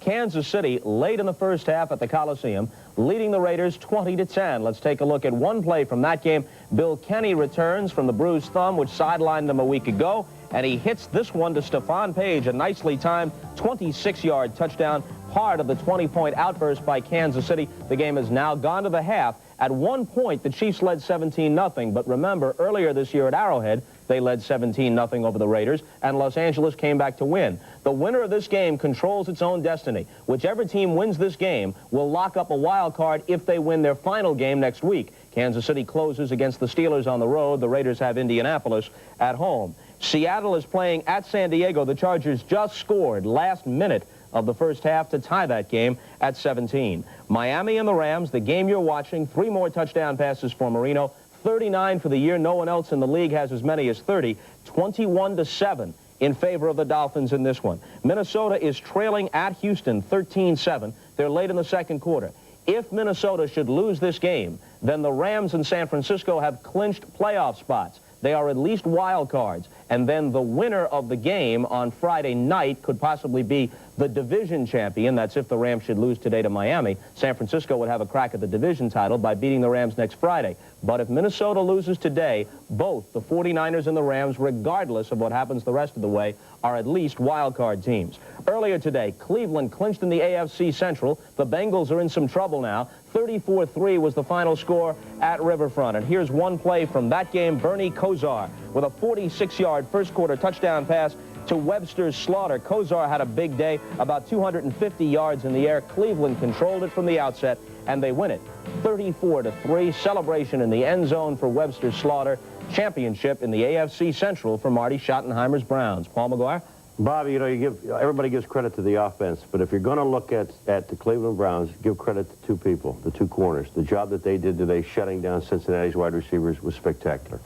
And what about Cincinnati's ground game? Here's a team that had accumulated better than 400 yards in total offense 5 consecutive weeks. Browns stop them cold. What happened with the Cincinnati Bengals is they ran into a team that's looking forward to the playoffs. This Cleveland Browns team, I don't know what you can say about them, but they did it the way it should be done. They are gaining momentum on their way into the playoffs. You win a game like that at the end of the season, you're a strong football team. San Francisco 49ers win on the road at Foxborough, 29-24. The final score in that game, and some highlights. Raymond Berry along the sidelines, watching his team's playoff chances dealt a considerable blow, although they can still come out all right if they win next Monday night at Miami. Here is Joe Cribbs, check it, Roger Craig, with a 17-yard run in the second quarter down to the 16-yard line. 3 plays later, Craig scored from a yard out. San Francisco led at that point. A seesaw affair. This third quarter touchdown of 4 yards by Tony Collins gives New England the lead at 17-16. But after the 49ers had come back to lead again, this proved to be the touchdown that iced it in the fourth quarter. Joe Cribbs scoring from 10 yards out gave them the lead at 29-17. Late in the game, Tony Eason hit Stanley Morgan with a 15-yarder. Too little, too late. San Francisco wins it, 29-24. The Giants are now 13-2 with a 27-7 win over the Cardinals at the Meadowlands. Bill Parcells' team is playing for home field advantage throughout the playoffs. Right now, they've got a half-game lead on the Bears for best record in the conference, pending the outcome of the Bears game tomorrow night against the Lions. Here's Neil Lomax in some trouble. You know, folks, if only I knew which highlights these were.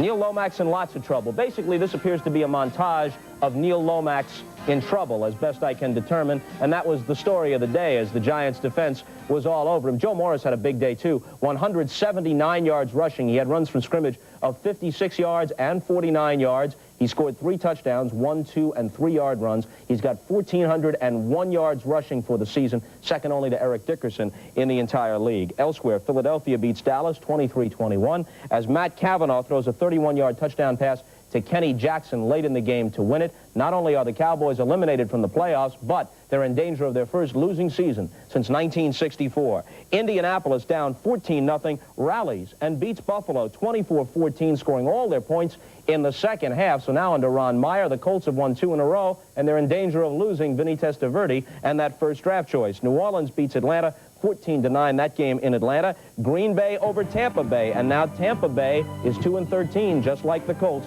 21-7, the final in that one. Back after this from your local stations. But 4-yard line, Craig's out to the 15, and he returns to the 18 or the 19-yard line, where Miami will go to work in the second half. And I think it's, from Miami's standpoint, a break to start on offense, because that is their strong point. And if they could go with another long touchdown drive here, take some time off the clock, and build even more confidence to pull off the upset. Well, it goes back to what we said about the Rams as you take a look at the possession for the Dolphins today. Actually, that fumble and interception was well inside of the territory of the Rams. It might have cost the Dolphins even a couple of more touchdowns. The fumble at the 18, the interception in the end zone, and a flag is down. Lorenzo Hampton, the ball carrier. And this is a game that has been relatively free from officials' flags. Holding on Miami.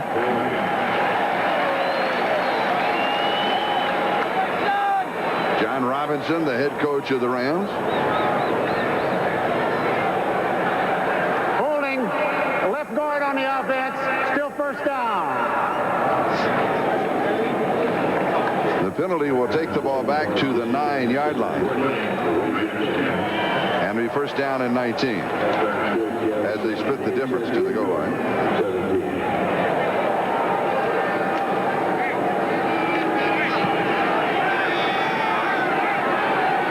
Comes wide to the near side at the bottom of the screen. Clayton at the top of the screen. Dan Johnson is the tight end. And Marino has pressure, and he throws, and it is incomplete. Clayton, the intended receiver. Irvin with the coverage is going to be second down. And a holding call is going to go against Miami. And Dwight Stevenson was saying, "Who, me?" The offensive center. This one they may refuse. They will refuse it.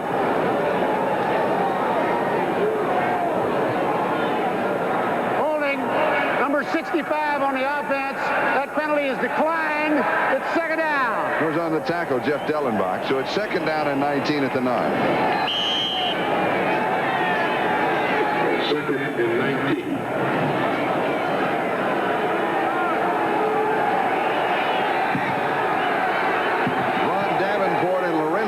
Are the split back. Marino Marino throws over the middle. The pass is complete to Hardy, the tight end, and Bruce is to the 17-yard line. A safe call on the part of Marino on the Dolphins with that many yards to go for the first down. The holding penalty bringing them back deep within their own territory. A deep zone on the part of the Rams, and Bruce Hardy, the one who catches the ball, very consistent underneath the coverage. Let's take a look at Marino here, where he's looking. He always looks downfield first all the time, but in this particular case, wanted to go to Hardy right away. Marino reads deep and then comes back short. As opposed to many quarterbacks who do it the other way around. Third down and 11. 6 in the secondary for the Rams. Here's the blitz, and it's picked up, and it is juggled incomplete. Clayton should have had it. He is exchanging statements with Jerry Gray and then gets a bump from Tim Fox. And now he'd be pulled away in the first punt for Miami. And that's a little frustration on the part of Clayton. Actually, the two passes, the two previous plays, he should have caught the football twice in that occasion. And he's yelling about the kind of an arm on him. Jerry Gray, just a little bit of a push at the end. No interference whatsoever, though that's just in the natural flow of a pass pattern. But Clayton a little frustrated, dropping two passes that he should have caught. Nose guard to nose guard, or face guard to face guard. Reggie Roby, his first kick, leading punter in the NFL, almost blocked. Ellard is the deep back, and he's waving everybody off. It's going to be down at the 46-yard line. The Rams with an excellent field position, only 29 yards on the punt, and Mickey Sutton is the man who downed it. Let's see if he takes a little bit of extra time. He's had some trouble hanging on to the football. Reggie Roby has dropped two snaps right in his hand. Mickey Sutton, though, it didn't look like he took any more time, but Sutton coming across and getting the partial block, giving the Rams good field position. This is Charlie Jones along with Jimmy Cefalo and Bob Greasy here at Anaheim Stadium. Miami out in front of the Rams 21-7. And Los Angeles with excellent field position from the Miami 47, and the quick hit to Henry Ellard, and the first down at the 33-yard line. Gain of 14. And William Judson made the tackle. Let's go back to the punt and the play of Mickey Sutton that set up this field position. It was Sutton who got a piece of it. Sutton gets around Hindle, number 90, and should have had the block. Roby, I think, readjusted the way he was kicking the football. If he hadn't, the ball would have been blocked. First down at the Miami 33. Here's Dickerson, and he has room, and he spins to the 22-yard line. He'll have 11 yards and a first down. Jackie Slater with the key block. Bob Baumhauer and Glenn Blackwood with the tackle. Now, at the half, last week, Mays of New Orleans, 7 carries, 36 yards rushing. He ended up with 203 yards rushing. Dickerson with 41 in the first half. Over the last 3 weeks, the Dolphin defense has played against the 3 top rushers in the NFL. Gerald Riggs 3 weeks ago had 172 yards. Mays, as you mentioned, Charlie, 203 last week. And now they have Eric Dickerson to contend with. I gave the first down, and it's going to come up a little short. They're going to mark it at the 23 rather than the 22. So it is second down and inches, and this is a situation where Everett may want to go to the end zone.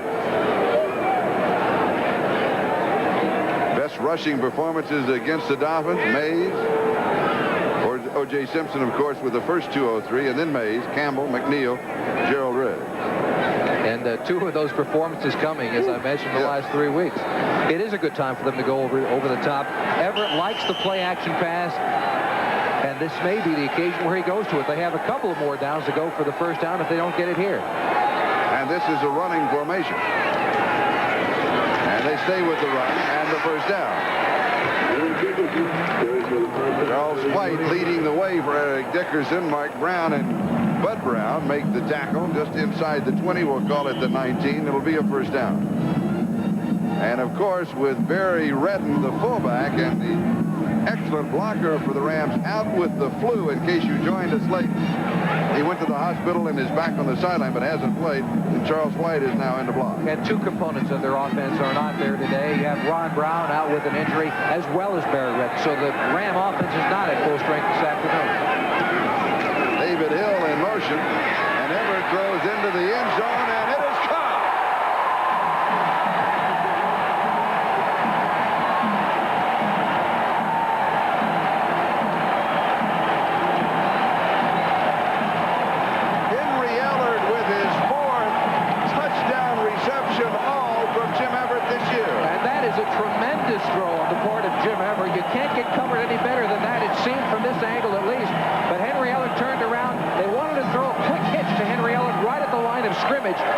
Thompson had close coverage on him, and both Everett and Ellard went to the corner of the end zone. A tremendous throw, touch throw, as I mentioned earlier, on the part of Everett. And a drive of 47 yards in 4 plays.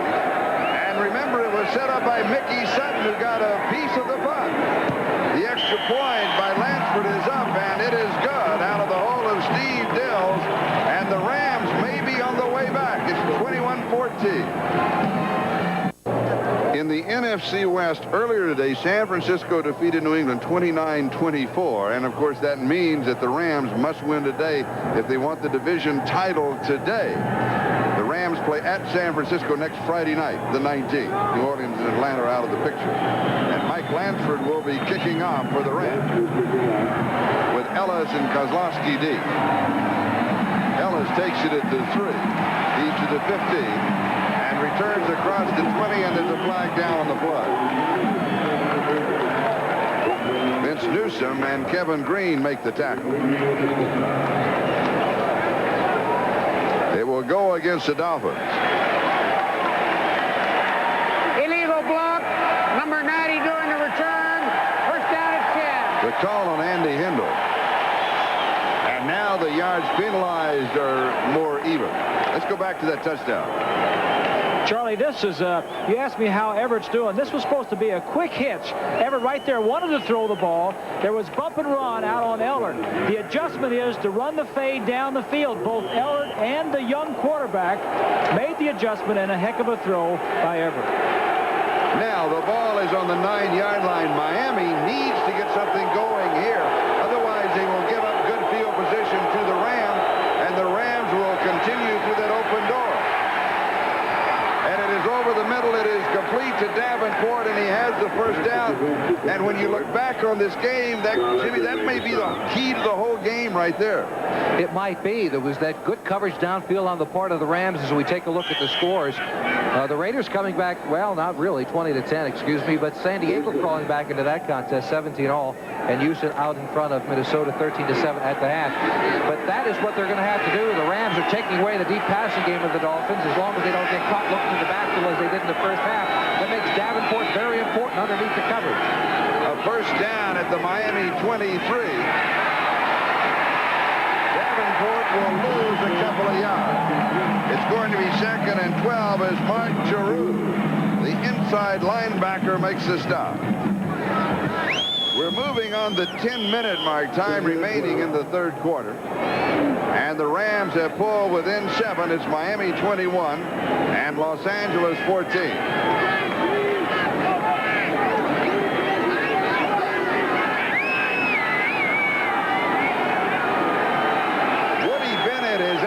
Sprained shoulder. So Davenport will play the second half. Here's Hampton off of the screen, and he is out to the 30, and that is it. A gain of 9 on the play. It's going to be 3rd down and 3 as Vince Newsom led the Rams defense.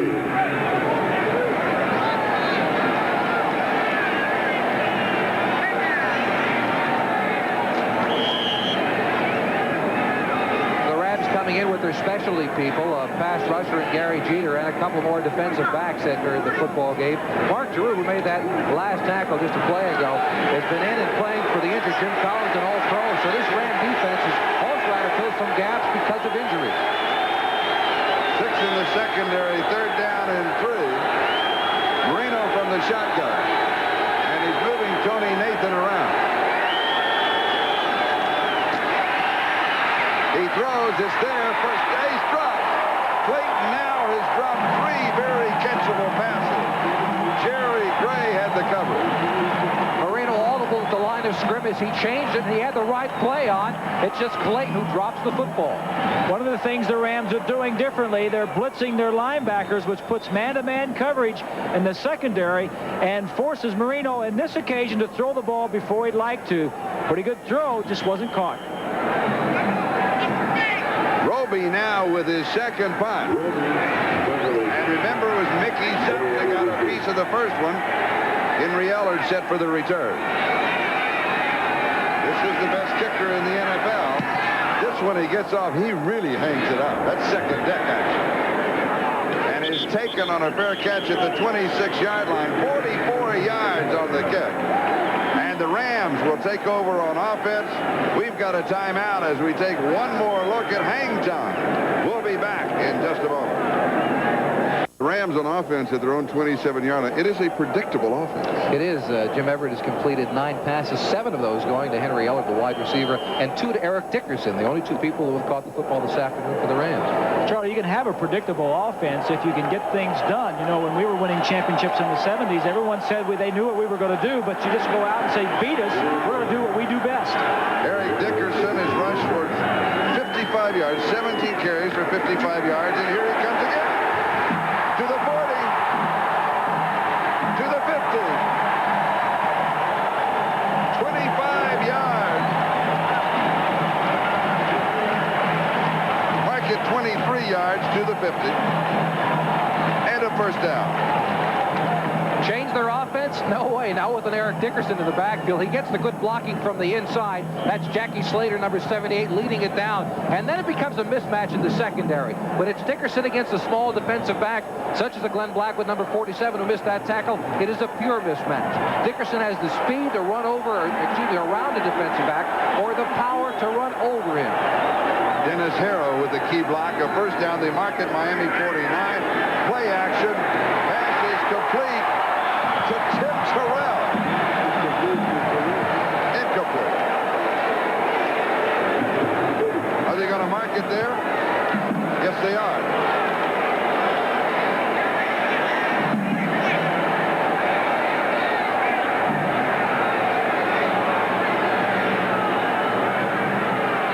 Don Shula, I believe, saying that he was juggling. Is that right? Terrell, I think he's saying that Terrell did not have possession of the football. He'll lose that argument. The Rams are saying that he does. Now, Terrell does not have a reception, nor does he have a rush. This would be his first for the Rams this year. Well, let's take a look and see if Don Shula's objections are correct or not. It looks like he has possession from this angle, without question. We've got a completed catch. A fumble that went out of bounds. It'll be LA's ball. Right. Good call. Thompson is the man who hit him.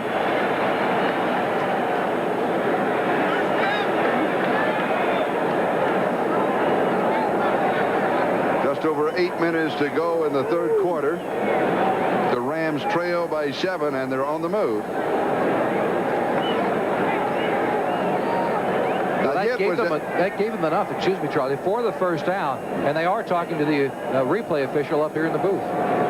The hit at the 41-yard line, I believe, and the ball went out at the 37. That may be what the discussion is. Norm Schachter is the replay official. Joe Brown is the communicator.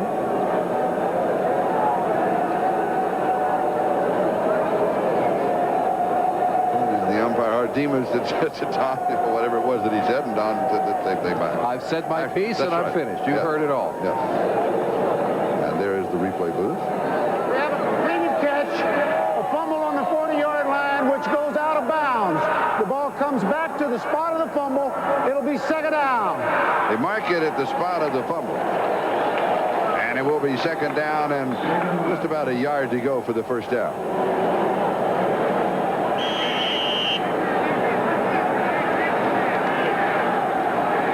So Terrell has his first reception for the Rams. And it's 2nd and 1.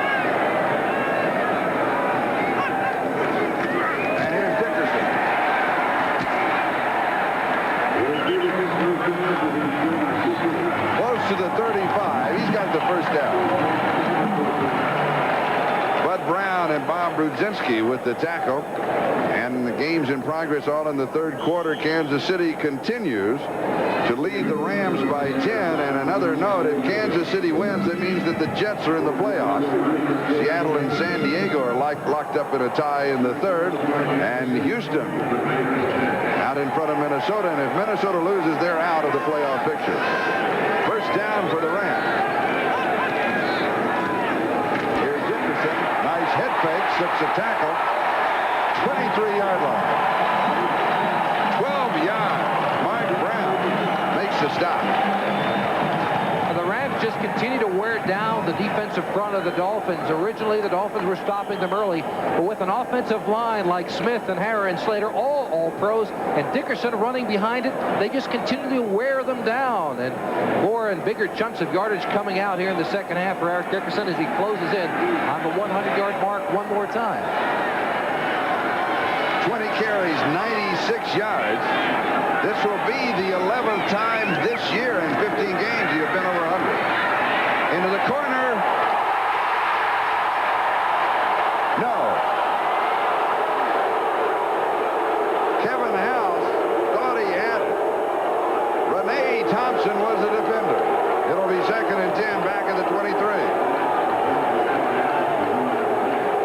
The Rams are picking on Rene Thompson on that side of the field. He was the one that was beaten before by Henry Elliott. Does he get both feet in bounds or not? One is down. The second one is dragged behind, and that should be a touchdown. Good play on the play of House. And they're pointing to the Diamond Vision here at Anaheim Stadium. They had that same replay.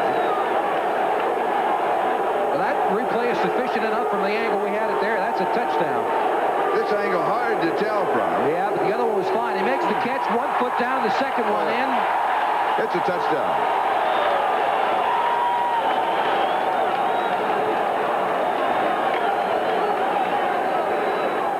Now the key word is conclusive evidence. Is this conclusive? Well, is he juggling the football? That's what we can't see from that angle, but apparently it doesn't appear that he has been. Both feet are definitely in. The only question from that official, and it seems that he's looking down at the ground to see the feet, was whether or not he was juggling the ball. And again, there is Norm Schachter, who is the replay official, and he is the man that this decision rests on his shoulders. Here's the call. No, I thought Red Cash was going to step away and make the call. John Robinson, look at it. And the Ram players signaling touchdown. What is the crowd? Replay, replay. It has replaced defense as the crowd.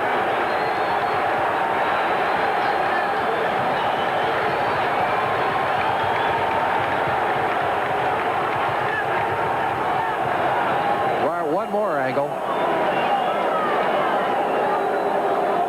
He is looking down at the feet. The official definitely is trying to find out if he got the feet in bounds. That was the question of the official on the field.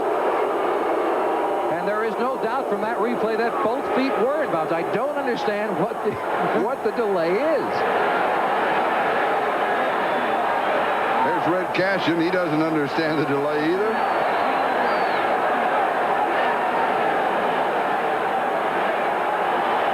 And so we all a sellout house here at the Big A, waiting in anticipation of a final decision from the eye in the sky upstairs.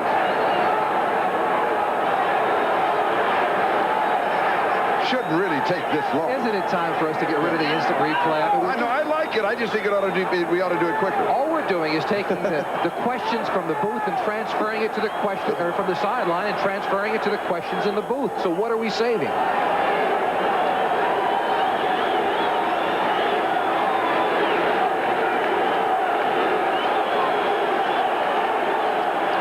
And time marches on. Well, we could go get a cup of coffee down the street.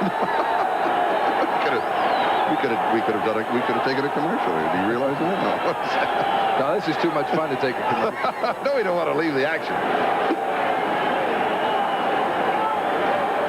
It's been so long, I've almost forgotten what the discussion is over.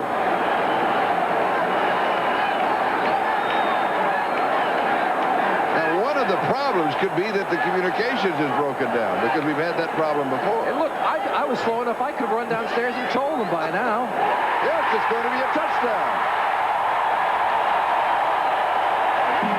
Now, 23-yard touchdown pass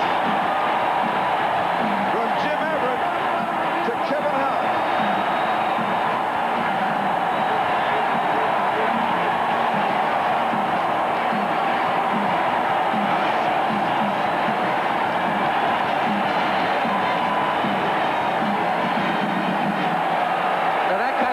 takes away the high fives in the end zone. It takes away the celebration. It takes away the congratulations and the spontaneity of the crowd for a touchdown. I guess the only good thing for a defensive player, it also takes away the anger of the coach from the man who just got beaten. But it doesn't take away the touchdown nor the tie. We're tied at 21-21. The delay in the booth. The feet were down. Did he have possession? The sideline official said yes. The touchdown stand. Will be kicking off for the Rams.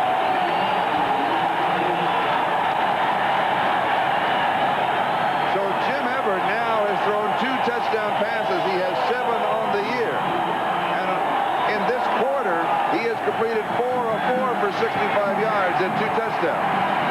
And here is Ellis on the return, and the flag is down. And Miami again, in all probability, usually when that flag comes down, it's an illegal block in the back. And the Dolphins are going to be hurting on field position on the drive. Mel Owens made the tackle.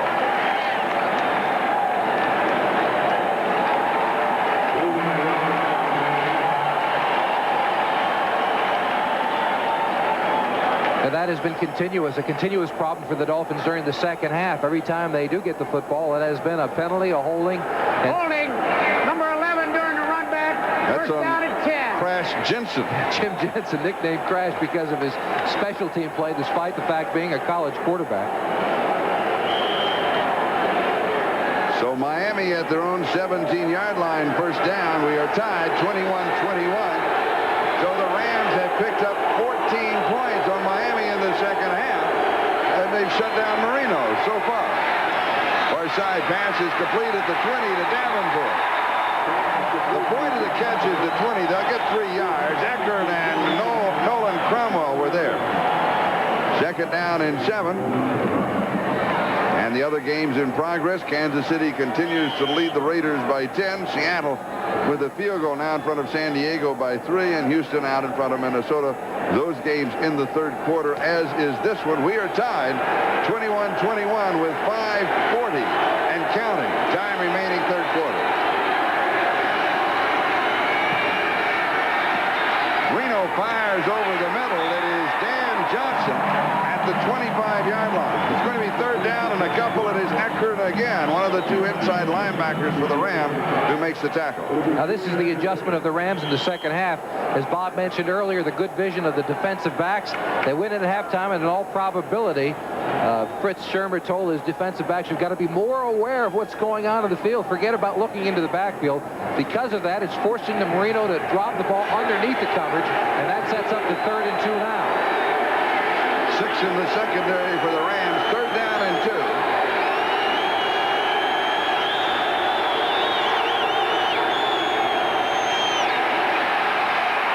Marino's pass is complete at the 30-yard line to Mark Clayton. Hold it. It was Nat Moore. And it is a first down, as Vince Newsom was right there at the 30-yard line. They needed a couple. They got 5. So Moore picks up the first down. And remember that Clayton has dropped the last 3 that have been in his hand. Clayton having trouble with that injured shoulder. A few weeks ago, he was declared out for the season. 3 days later, he was questionable, then probable. Missed that one football game, but now he's been back into it and has his 1,000-yard season. Tight end Bruce Hardy holds on at the 47-yard line. 16 yards and a first down as Marino waited to the last possible moment. Eckert and Cromwell for the defense. Marino's ability to get rid of the football quicker allows his receivers downfield one extra step in trying to get open. He can hang on to the football as he takes quite a shot from number 93, Doug Reed. About 1/10 of a second more because of his jackhammer release, and that allows Bruce Hardy to get behind the secondary in front of the linebackers and pick up a first down. Marino has completed 17 of 26. He's thrown for 257 and add a few more. As Hampton pulls this one in. You see the strategy change taking place. In the first half, a lot of deep throwing on the part of the Dolphins with the play action passes. Now the Rams have taken that away, and Marino goes to the underneath stuff, dumping it off to his tight ends and to his running backs. Leroy Irvin with the tackle at the Rams 49. Second down and 6. We're moving on the 3-minute mark, time remaining. Third quarter, we're tied 21-21.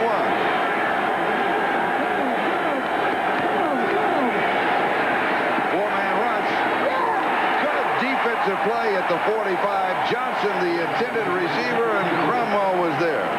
It'll be 3rd down and 6. Gary Jeter, the defensive end who comes in on passing situation, gets one step closer to Dan Marino every time. There you see him, 77, working against Jeff Dellenbach, number 65. He is now about a quarter of a step away, and it seems every time he's inserted into the football game, he gets closer and closer to Dan Marino. 3rd down and 6.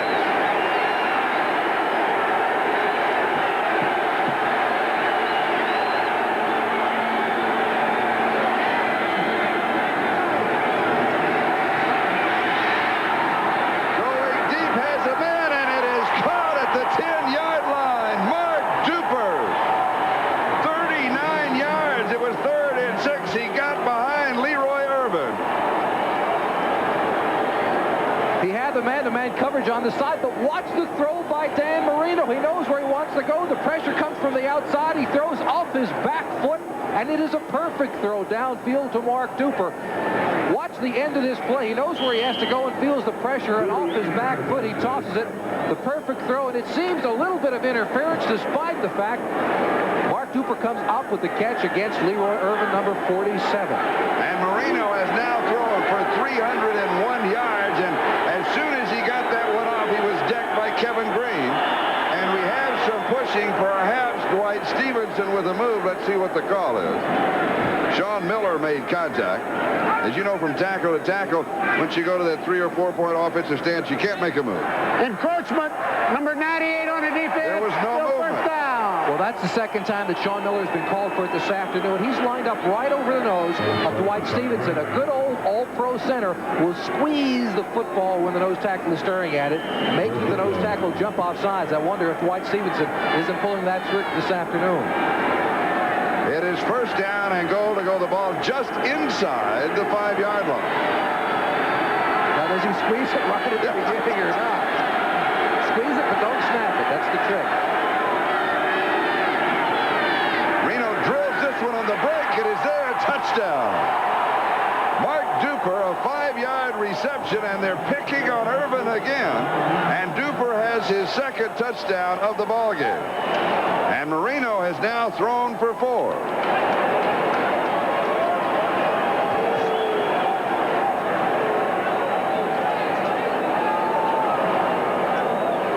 So Miami back in front with the extra point attempt. Larry Lee to snap, Don Strock to hold, Bob Gervais with the attempt. And they're looking, I think, for a little better piece of turf. Notice there, that's part of the infield when baseball is played here, and Don Strock wants it to be on the good grass just outside. You can see the curve of the infield where it has been resodded. High snap, but he pulls it down, and a good kick. And the Dolphins now lead the Rams by 7 again. Charlie, there's 22 players on the field, but what Marino does is isolate it with just Duper and Irvin. He's just going to go down and run a simple 5-yard out. If there's anything that Irvin should be concerned about right here, perfect throw. If the ball was thrown anywhere to the inside, Irvin would have had a play on the football. Nice throw by Marino. The toughest part for a receiver to run down here is it's a tough pattern because the defensive back has the end line of the end zone to help him. So he doesn't have to worry about the deep pattern. You simply have to worry about whether a receiver is going to break in or out. That time, Duper broke, and Marino threw the football well before the break of Mark Duper. The kickoff, Wad Rebez will be booting for Miami. Dolphins lead it 28-21. 1:35. That is the time remaining 3rd quarter here at Anaheim Stadium.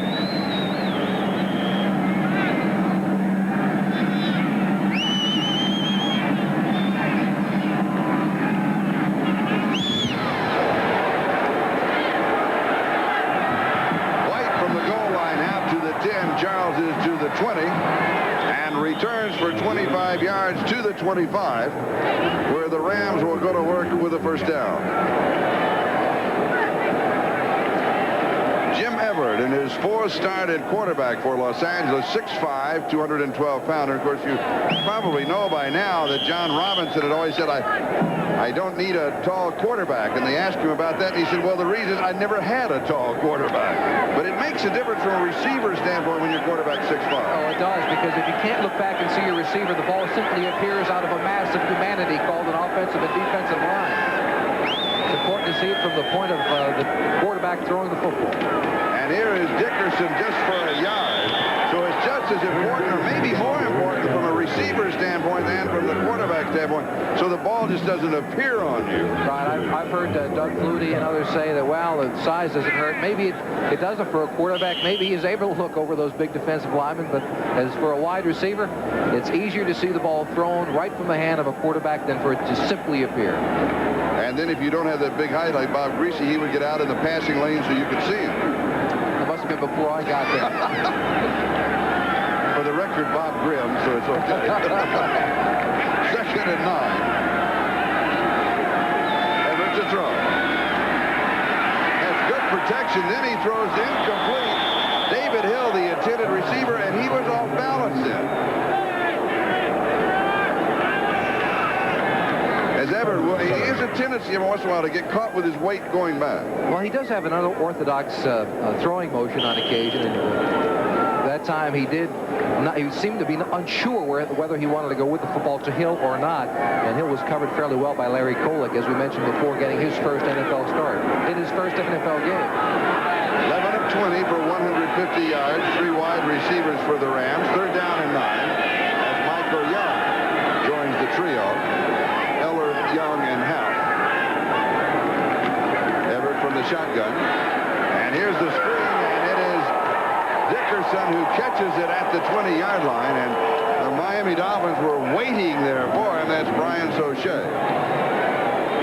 And that means that Hatcher will come in to kick as we take another look. One more time, they have the lineman pulling out in front, and for Sauché, he followed the lineman down the line. He knew he'd smell the football if he did, and he hits Dickerson just as he touches the ball. So it is 4th down and 15, and Dale Hatcher to kick. And we look for Miami to put the pressure on here. Here they come. Gets a good kickoff. Ellis takes it at the 39-yard line. He's to the 40. Slips 1 tackle. He'll get about 5 yards on the return. A 40-yard kick by Hatcher, but Miami has good field position. As we take the countdown, hold it. There were 2 flags down. There were 2 flags. Wait a minute. We thought we were coming to the official close of the 3rd quarter, but let's see what Red Cashin has to say. Mike McDonald was down to make the tackle for the Rams, and he is the player who snapped the ball to the punter.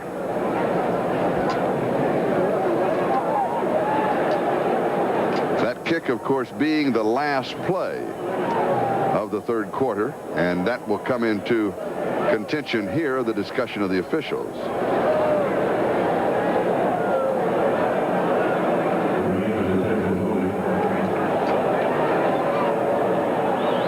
Red Cashin discussing the options with Jim Jensen. Holding by the offense number 32. That penalty is declined. It'll be 1st down and 10. They declined the penalty, the holding call on Tim Terrell. Miami wants the football. That is the end of the 3rd quarter, and we'll be right back after these messages from your local station.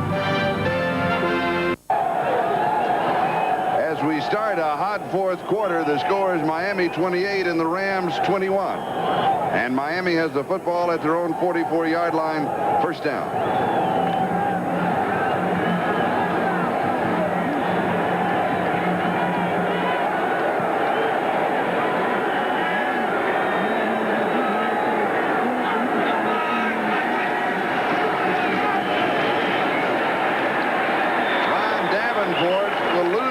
Back to the 43, so it's going to be 2nd down and 11.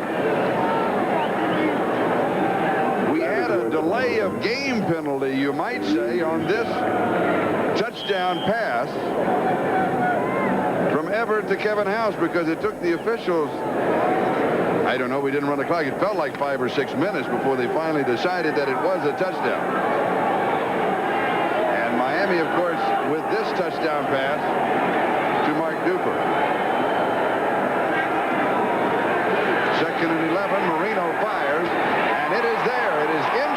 40 to the 38-yard line. Lorenzo Hampton with a 19-yard reception. And Jimmy, let's take a look at the statistics through 3 quarters. Well, the yards passing obviously in favor of the Dolphins. But the rushing yards, that's changed since the halftime. It's gone back over to the Rams. Dickerson with 98 yards now in rushing. It's only a matter of time with him pounding away behind that big defensive line before he does continue to pile up the yards. First down for Miami at the Rams' 38-yard line.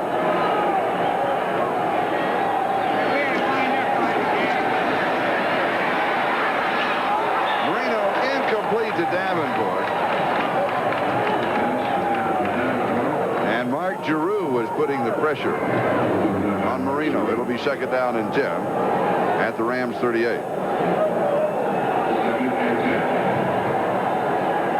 Play selection for the Dolphins. They have run 18 times and now beginning to throw more. Passes up to 33.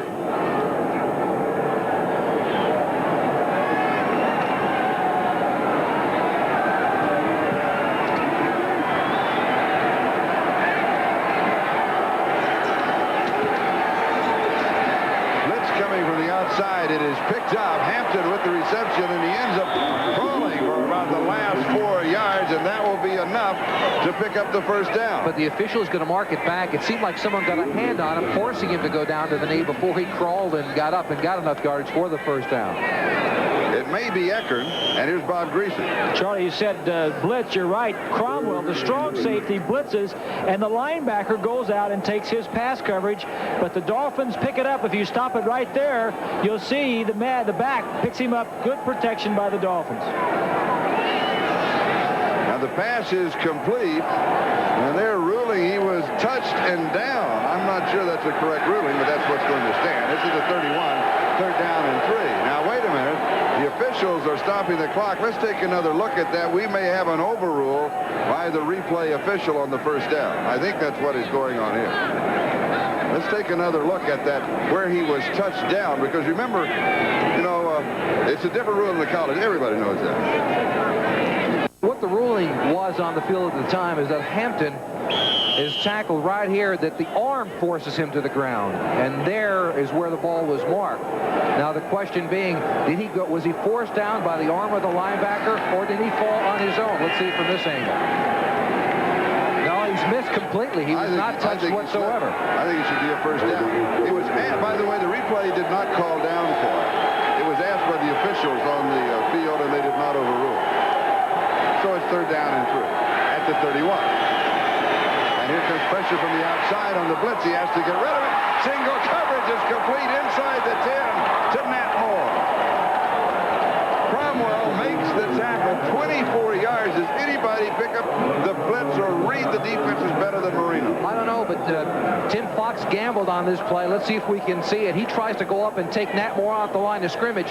There you see he missed Nat Moore.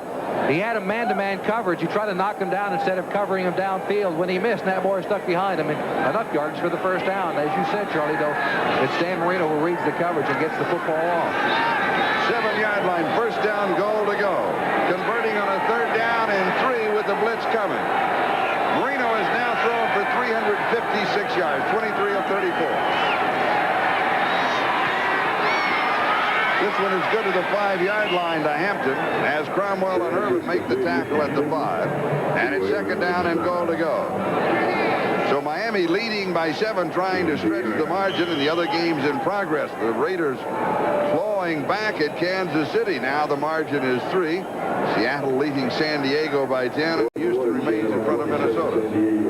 Those are the other 3 games along with this one, as Everett is just staying loose on the sideline. We've got 11 minutes left to go in the ball game. The Dolphins lead at 28-21 and threaten at the 5. Second down, goal to go. Davenport to the 1-yard line, where Cromwell turns him away, and it's 3rd down and goal to go. Are you surprised by that call? I was. I thought he'd be throwing down. Well, no, I'm not surprised by it. They have to be concerned now with trying to run some time off the clock as well, and they're mixing it up, a little bit of the run, a little bit of the pass. This is a good call down in close. Ron Davenport a year ago set a Dolphin record for scoring touchdowns via the rush. This year he has 1 touchdown. It's with a pass reception. He's been inconsistent, running high with the football. And normally in these situations a year ago, they would go to Davenport over the top and look for Lorenzo Hampton because he has every scoring rushing touchdown the Dolphins have. Marino wants to throw, has pressure from the backside. It is incomplete.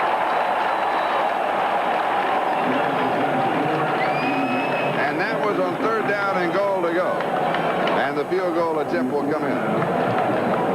Now, this is really a run or a pass option, but Marino is forced to stay there right at the edge of the pocket because he had good pressure upfield, and that's what really stopped it. The defensive end from the Rams came across, forced Marino to remain in the pocket. I want to ask Bob Greasy, there's pressure coming from the backside. Do you just feel that pressure as a quarterback? You know when you're running out of time? When you roll that way, you know you can't take too much time, and he knew that he had to get rid of the football. An 18-yard field goal attempt by Fuad Reveiz. And it is good from 18 yards away. And the score is now Miami 31 and Los Angeles 21. We'll be back with a kickoff. Beechwood aged for that clean, crisp taste. This Bud's for you. And by Panasonic Office Automation, electronic typewriters, copiers, and computer products.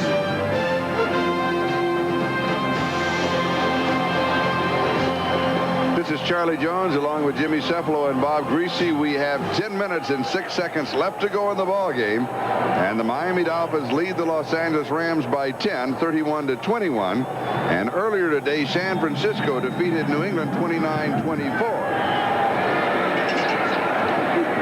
And here's Charles White. He'll run it out of the end zone. He's out to the 15. A fumble at the 20-yard line.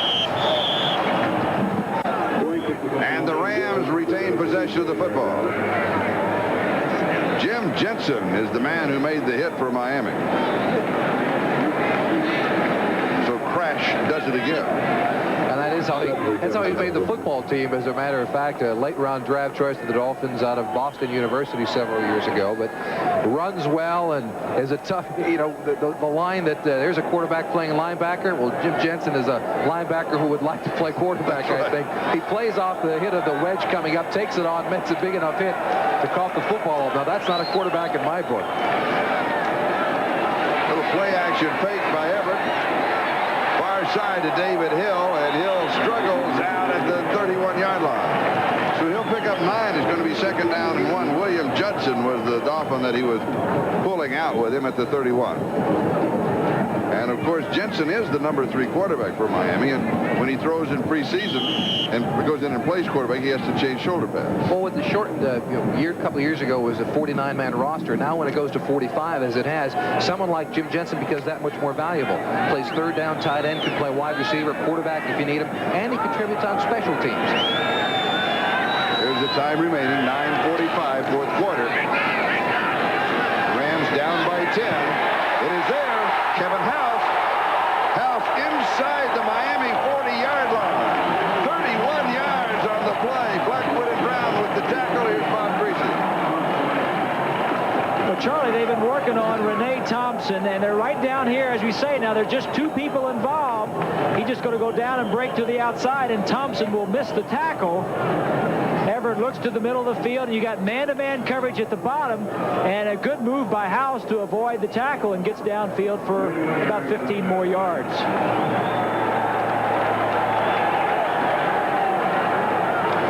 Here's Dickerson. He cuts back and goes to the 32-yard line. He'll pick up about 7. It's going to be 2nd down and 3. Offerdahl with the stop along with Bud Brown. Kevin House now 2 receptions and 54 yards, and he has a touchdown. Dickerson over the century mark, 22 carries, 105 yards. And those goggles that he wears, those are prescription goggles. He's been wearing those since high school. I think John Jefferson a couple of years ago may have been the first pro that I remember at least wearing the goggles. But Dickerson wore them at SMU. Got several years ago with Jefferson. 2nd down and 3. At the Miami 32 action fake. It is there. And David Hill is wide open at the 18-yard line. 15 yards. So this is a designed rollout. They go with the play action fake, but he's coming out right away. He's got a guard in front of him, and he has two receivers downfield. One is Hill, who's in the short flat, and the other, the wide receiver House, who's way downfield. That time he elects to go to Hill and picks up the first down. So Jim Everett, the rookie quarterback of the Rams, now 200 yards. He's trying to get it all back on this drive. Here's Dickerson to the 15. Second down and around 7 as George Little and Bob Brudzinski makes the tackle. And of course, the Rams, trailing by 10, need to get some points here on this drive. Kansas City leading the Raiders by 3. And again, if Kansas City wins, the Jets are in the playoffs. Seattle keeping some hopes alive over San Diego by 10. And Houston shutting the door on Minnesota's possible playoff chances. Tim Terrell and Charles White have checked into the offense. Everett fires, and it's knocked away. Good defensive play by William Judson. He just went over the top. Everett's going to argue. He just went over the top and deflected the ball down. Heller, the intended receiver. And that's one of the few times that Everett has gone to William Judson's side when you have a Renee Thompson or a William Judson to pick on, the two corners for the Dolphins. Naturally, you go to Thompson's side because he does not have that much experience, a track man in college who is really just learning to play the corner position. Third down and 7.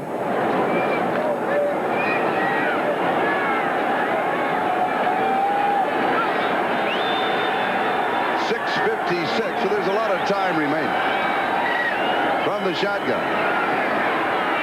End zone into coverage, and it is incomplete. Michael Young was trying to slide around for it, and he couldn't get to it. And it was a good throw on the part of Everett. Young seemed to be open in the corner of the end zone, working against number 28, Don McNeil, but he slipped right at the end. And I don't know if he was able to get this ball. If he doesn't fall down, does he? Would he been able to? Might have been. It's just one step away from him. Good throw on the part of Everett. Mike Lansford with the field goal attempt. Dills to hold. It will be an attempt of 32 yards. Well within his range. Mike McDonald with the snap. The ball within 7. It's good. From 32 yards away. And it's now Miami 31. The Rams 24. We'll be back with a kickoff. Were embarrassed last year in the Orange Bowl, and I think they're going to give Miami a very good ball game. But we still, of course, have a lot of action here, but we are going to have some action in Tempe, Arizona on Friday night, January the 2nd, for the national championship. Craig Ellis on the return for the Miami Dolphins. And second half play selection for the Dolphins in the second half.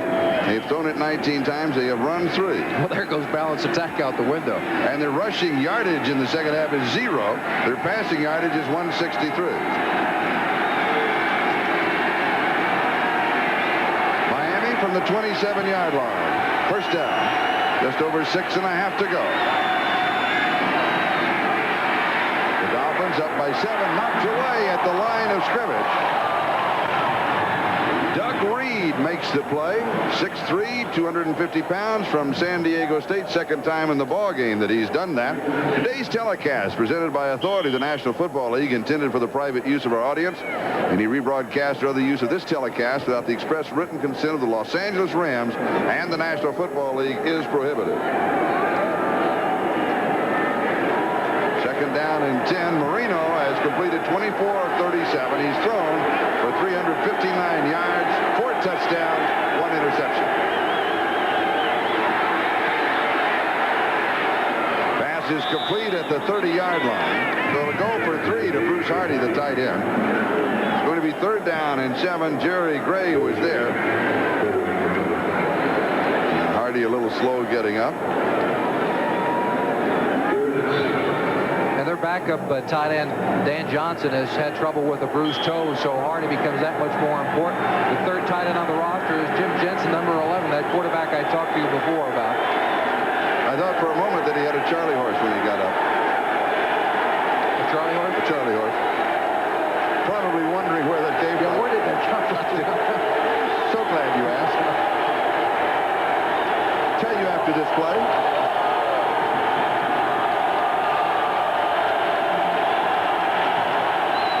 Third and 7, 6 in the secondary. Incomplete. Pruitt, the intended receiver, and Mickey Sutton makes the play for the Rams. Just for the record, George Custable, the Mansfield, Ohio News Journal. We talked about this on a ball game earlier, and he did a column, and he researched it, and it's from the French name. It's a pet name for a lame horse. They call it a Charlie. I can tell you're thrilled. I'll remember that the next time I get one. I call it a Jimmy horse myself. That's a Reggie Roby to kick.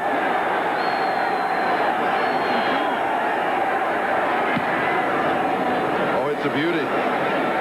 Ellard, fair catch at the 25-yard line. 45 yards. Excellent hang time, so the coverage was there. We've got a timeout. 5:29 left of the game. We'll be back in a moment. With 5 minutes and 29 seconds left in the ball game, Rams have the ball at their own 25-yard line. What time do they have to hurry up their offense? Well, not for a long time. 5:29 is an eternity in the NFL. The Rams don't have to abandon their running attack yet. This is the time to go to your clipboard, find out what the 5 best producing plays have been over the course of the game, and run them in succession now. And here's the first. And it's a passing formation.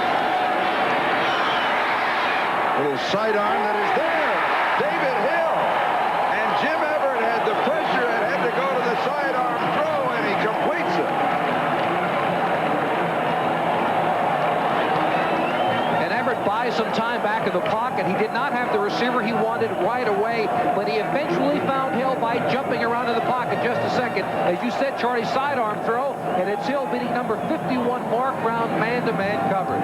18 yards to the 43-yard line. Everett now has completed 16 of 27. He's thrown for 218 yards. He goes deep and is pulled down. He's got the hot hand, 35-yard line of Miami. Henry Ellard, 22 yards on the play. Judson with the stop. And here come the Rams. Now, this is what Everett does for a ball club. Good move on the line of scrimmage by Henry Ellard, going man-to-man against Judson. And as soon as he turns, the football is there. Jim Everett, 5 weeks ago, the Rams would not be able to put together this kind of drive. Charlie, when you ask what kind of plays do you run, without a Jim Everett, you give it to Dickerson. With the Jim Everett, you're able to throw that kind of a pass. Little play action fake, and it is incomplete. Ellard was the intended receiver, was overthrown. At the 35-yard line, the line of scrimmage, it'll be 2nd down and 10. And let's go back and check all of the scores. And these are the early games. Cleveland just destroying Cincinnati 34-3. San Francisco edging New England by 5. The Giants defeating St. Louis very comfortably 27-7. Philadelphia over Dallas. And Indianapolis winning their 2nd game. They're in a roll now. 1-2 in a row since Ron Meyer taking over. New Orleans wins and Green Bay wins. 2nd and 10. Here's Miami 31, Rams 24. Everett sets in the pocket, goes underneath the coverage, a little behind Tim Terrell. Still a catchable ball. Very Kolick with the coverage. Let's take another look. Terrell, this is his 2nd opportunity to make a catch, as you mentioned, Charlie. Brand new to the NFL, and his 2nd drop of the afternoon. And the games in progress, along with this one in the National Football League. There are 3 other games. Kansas City still leading by 3 over the Raiders. Seattle out in front of San Diego by 3. And Houston in front of Minnesota by 9. 3 wide receivers for the Rams. 3rd down and 10. First down. By a yard, Kevin Howe. 11 yards on the play. Fly and Kozlowski. Here's Bob Greasy. Charlie, it was just a slant route. House is here. The inside receiver will clear, and House will come inside. inside and make the reception enough for a first down. Everett looks downfield, and he sees the opening underneath, and it was a good running by House to get the extra yardage for the first down. Eric Dickerson has about 5 yards on the play. I'll mark it at the 19, so it'll be second down and 5. Jim Everett, the quarterback of the Rams, only his 4th start. This is his best game as far as statistics are concerned. 18 of 31. There it is, 251 yards, 2 touchdowns, no interceptions, play action, has time, buys time. And he goes to the 13-yard line, and that'll be a first down. Pollock was there to cover him. Rams trail by 7. And that's the same play that the Rams were successful with just a couple of minutes ago. He had David Hill dragging across the middle, and he had Henry Ellard down deep in the sideline. That time the Dolphins took Hill away, and he elected to run the football.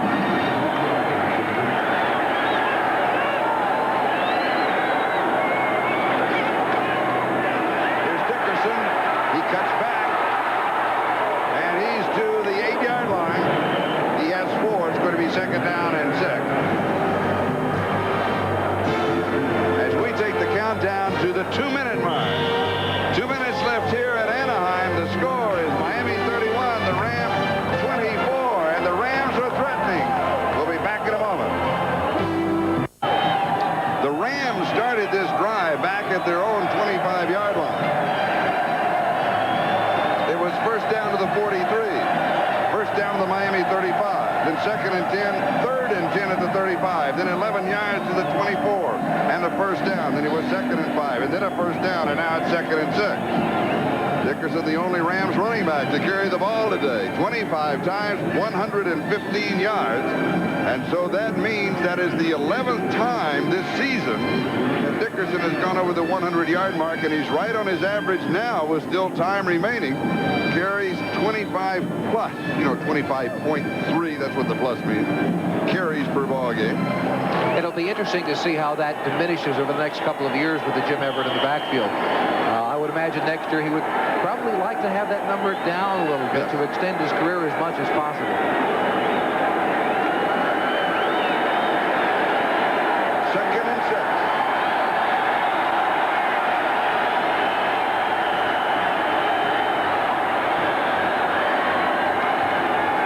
Dickerson to the 1-yard line.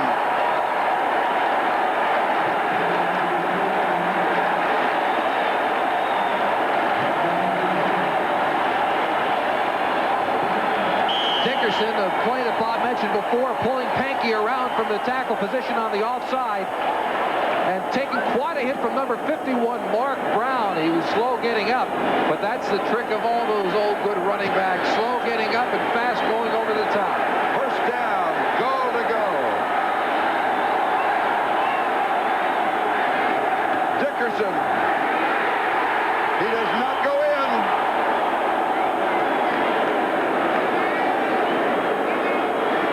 Officials timeout to spot the ball. Clock is stopped, 1:13. And that really does not hurt the Los Angeles Rams. That was a first down play. There's a minute 13 left in the football game. You don't want to give, at least in regulation, you don't want to give Dan Marino that much time to work the 2-minute drill. That's all. About 4, maybe 5 inches away. And Marino faces that. He wants to score. I want another shot at it in regulation time. Dickerson, he's got it.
kick it again. There's still 50 seconds. Last 2 minutes of play. Either half. The clock does not start until the ball has been touched in the field of play.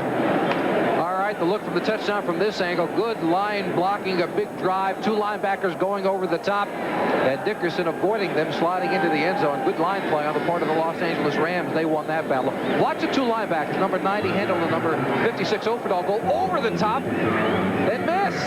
And Dickerson slides right to the side, but they look like 2 flying supermen together over the top that missed the phone booth. And to those viewers who have just joined us to watch Our House, stay tuned, because Our House will be seen in its entirety immediately following football, except for Mountain and Pacific Time Zone station, where the program will be seen at its regular time. So what can they do in 50 seconds?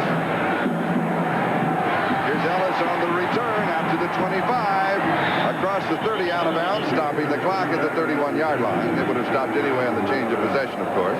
And there's the numbers on Dan Marino. Vince Newsom was there for the Rams on the kickoff team. And we have 46 seconds left in regulation, or we're headed towards overtime. We're tied 31-31. And the ball at the 31-yard line. Revage has a 52-yarder this year, field goal attempt. That is his career distance. So that's from the 42-yard line. Play a short field. They need 30 yards for that kind of an attempt.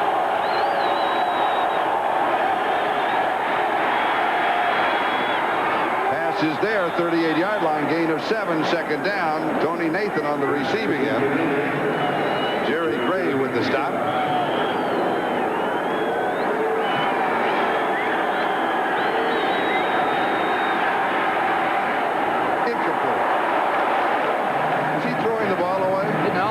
He's not going to throw the ball way in the middle of the zone that way. It seemed that Mark Clayton and Dan Marino were a little mixed up on it. Clayton may have missed the pattern. It seemed that Marino was waiting for Clayton to come across the field, across the formation, but he continued up the field.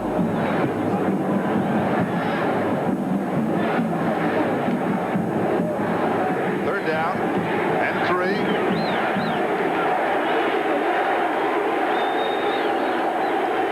Seconds left.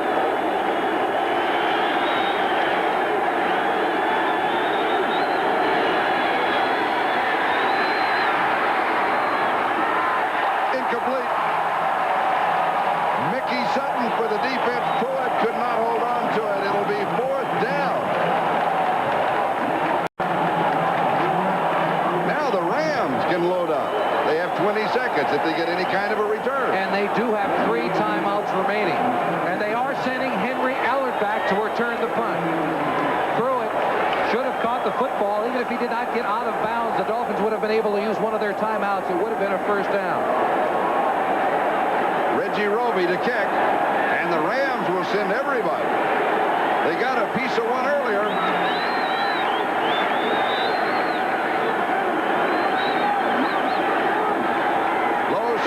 Gets it off.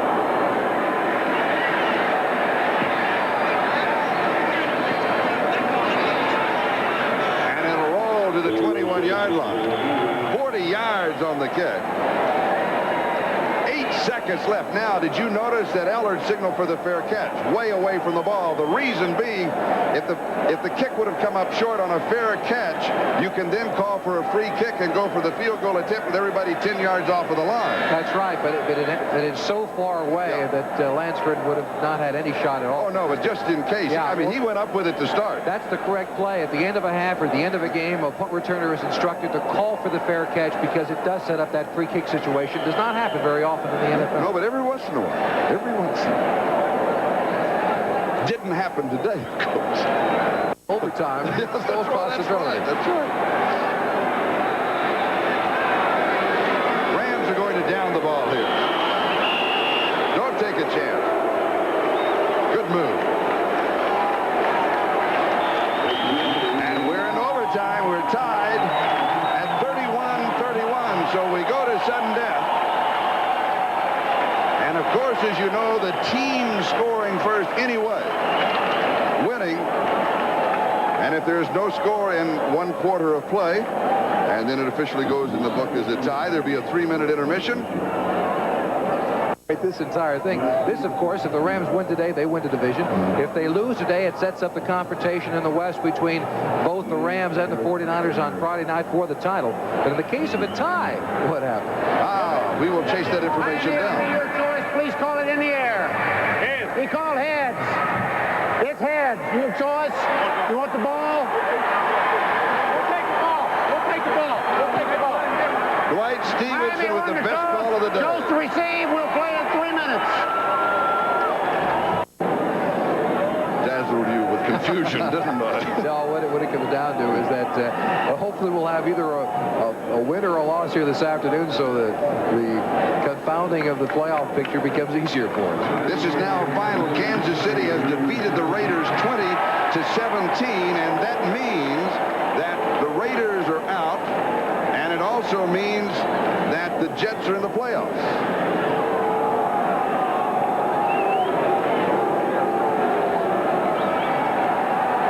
City with the final we just gave you. Fourth quarter, Seattle leading San Diego by 10. If Seattle hadn't had that slump, if and buts were candy and nuts, you know that story. Houston leading by 16-10. Every day would be Christmas as the end of that line for him. Now we're tied here at 31-31, and Miami will have the first offensive crack.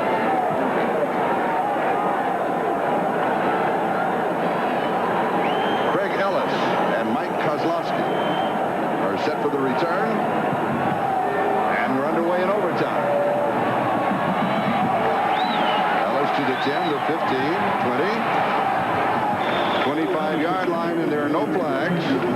Something that you immediately check on all kickoff returns now. Cliff Thrift, formerly with San Diego and the Chicago Bears, where he picked up a Super Bowl ring last year, is the man who made the tackle for the Rams. Bob, psychologically in overtime from a quarterback standpoint, do you change your, or do you stay with the same thing? I think you do what's best, but I think the advantage here is to the Rams because the ball is in Dolphin territory and a turnover could end the game, so ball position and field position is very important. Pass is complete, left side. This is Ron Davenport. And he's out to the 33, so he has 8, and it'll be second down and 2 as Carl Eckert and Nolan Cromwell make the tackle.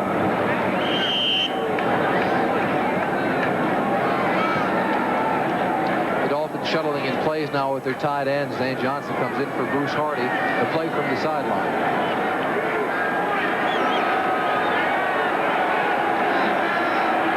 Second and 2.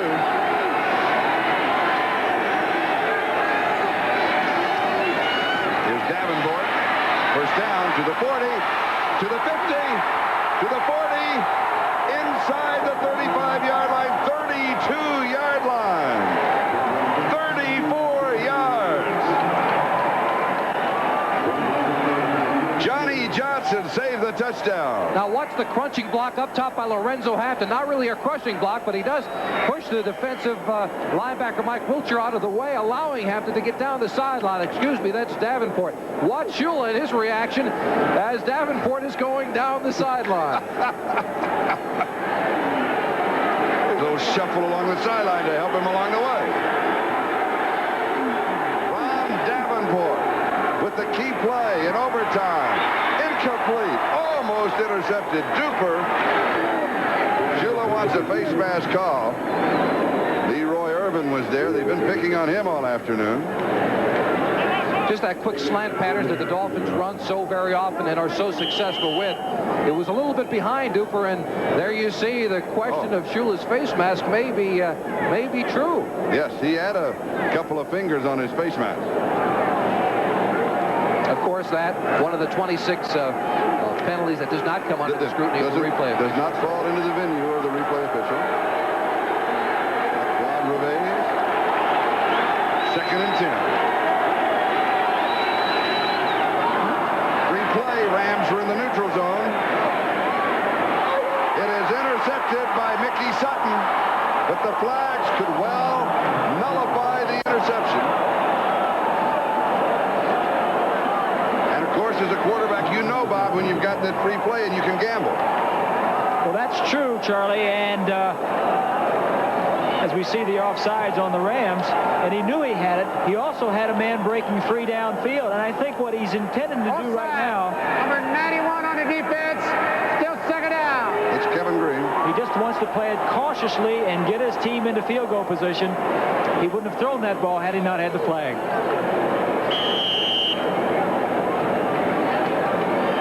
Going to be second down and 5 at the 27-yard line.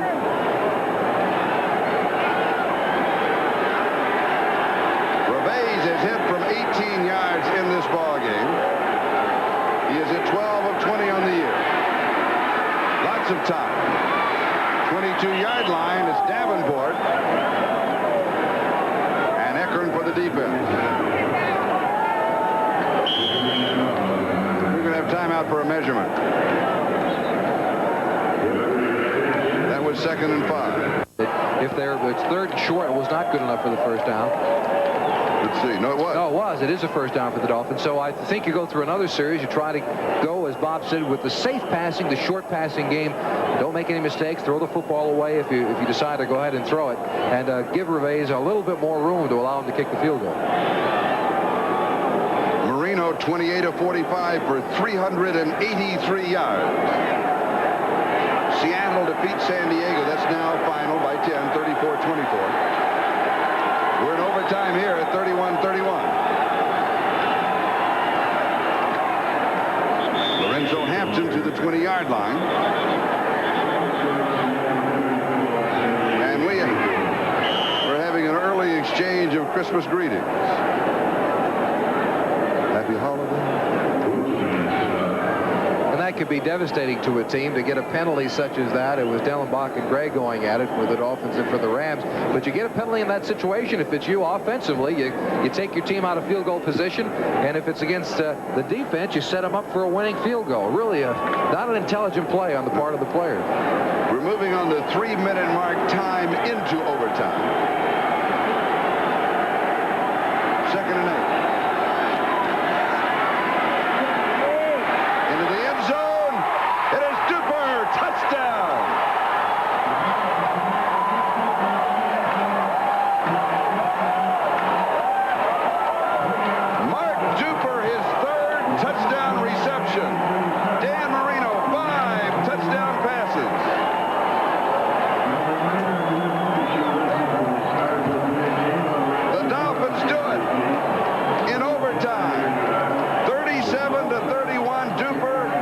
Receptions, 145 yards, and 3 touchdowns.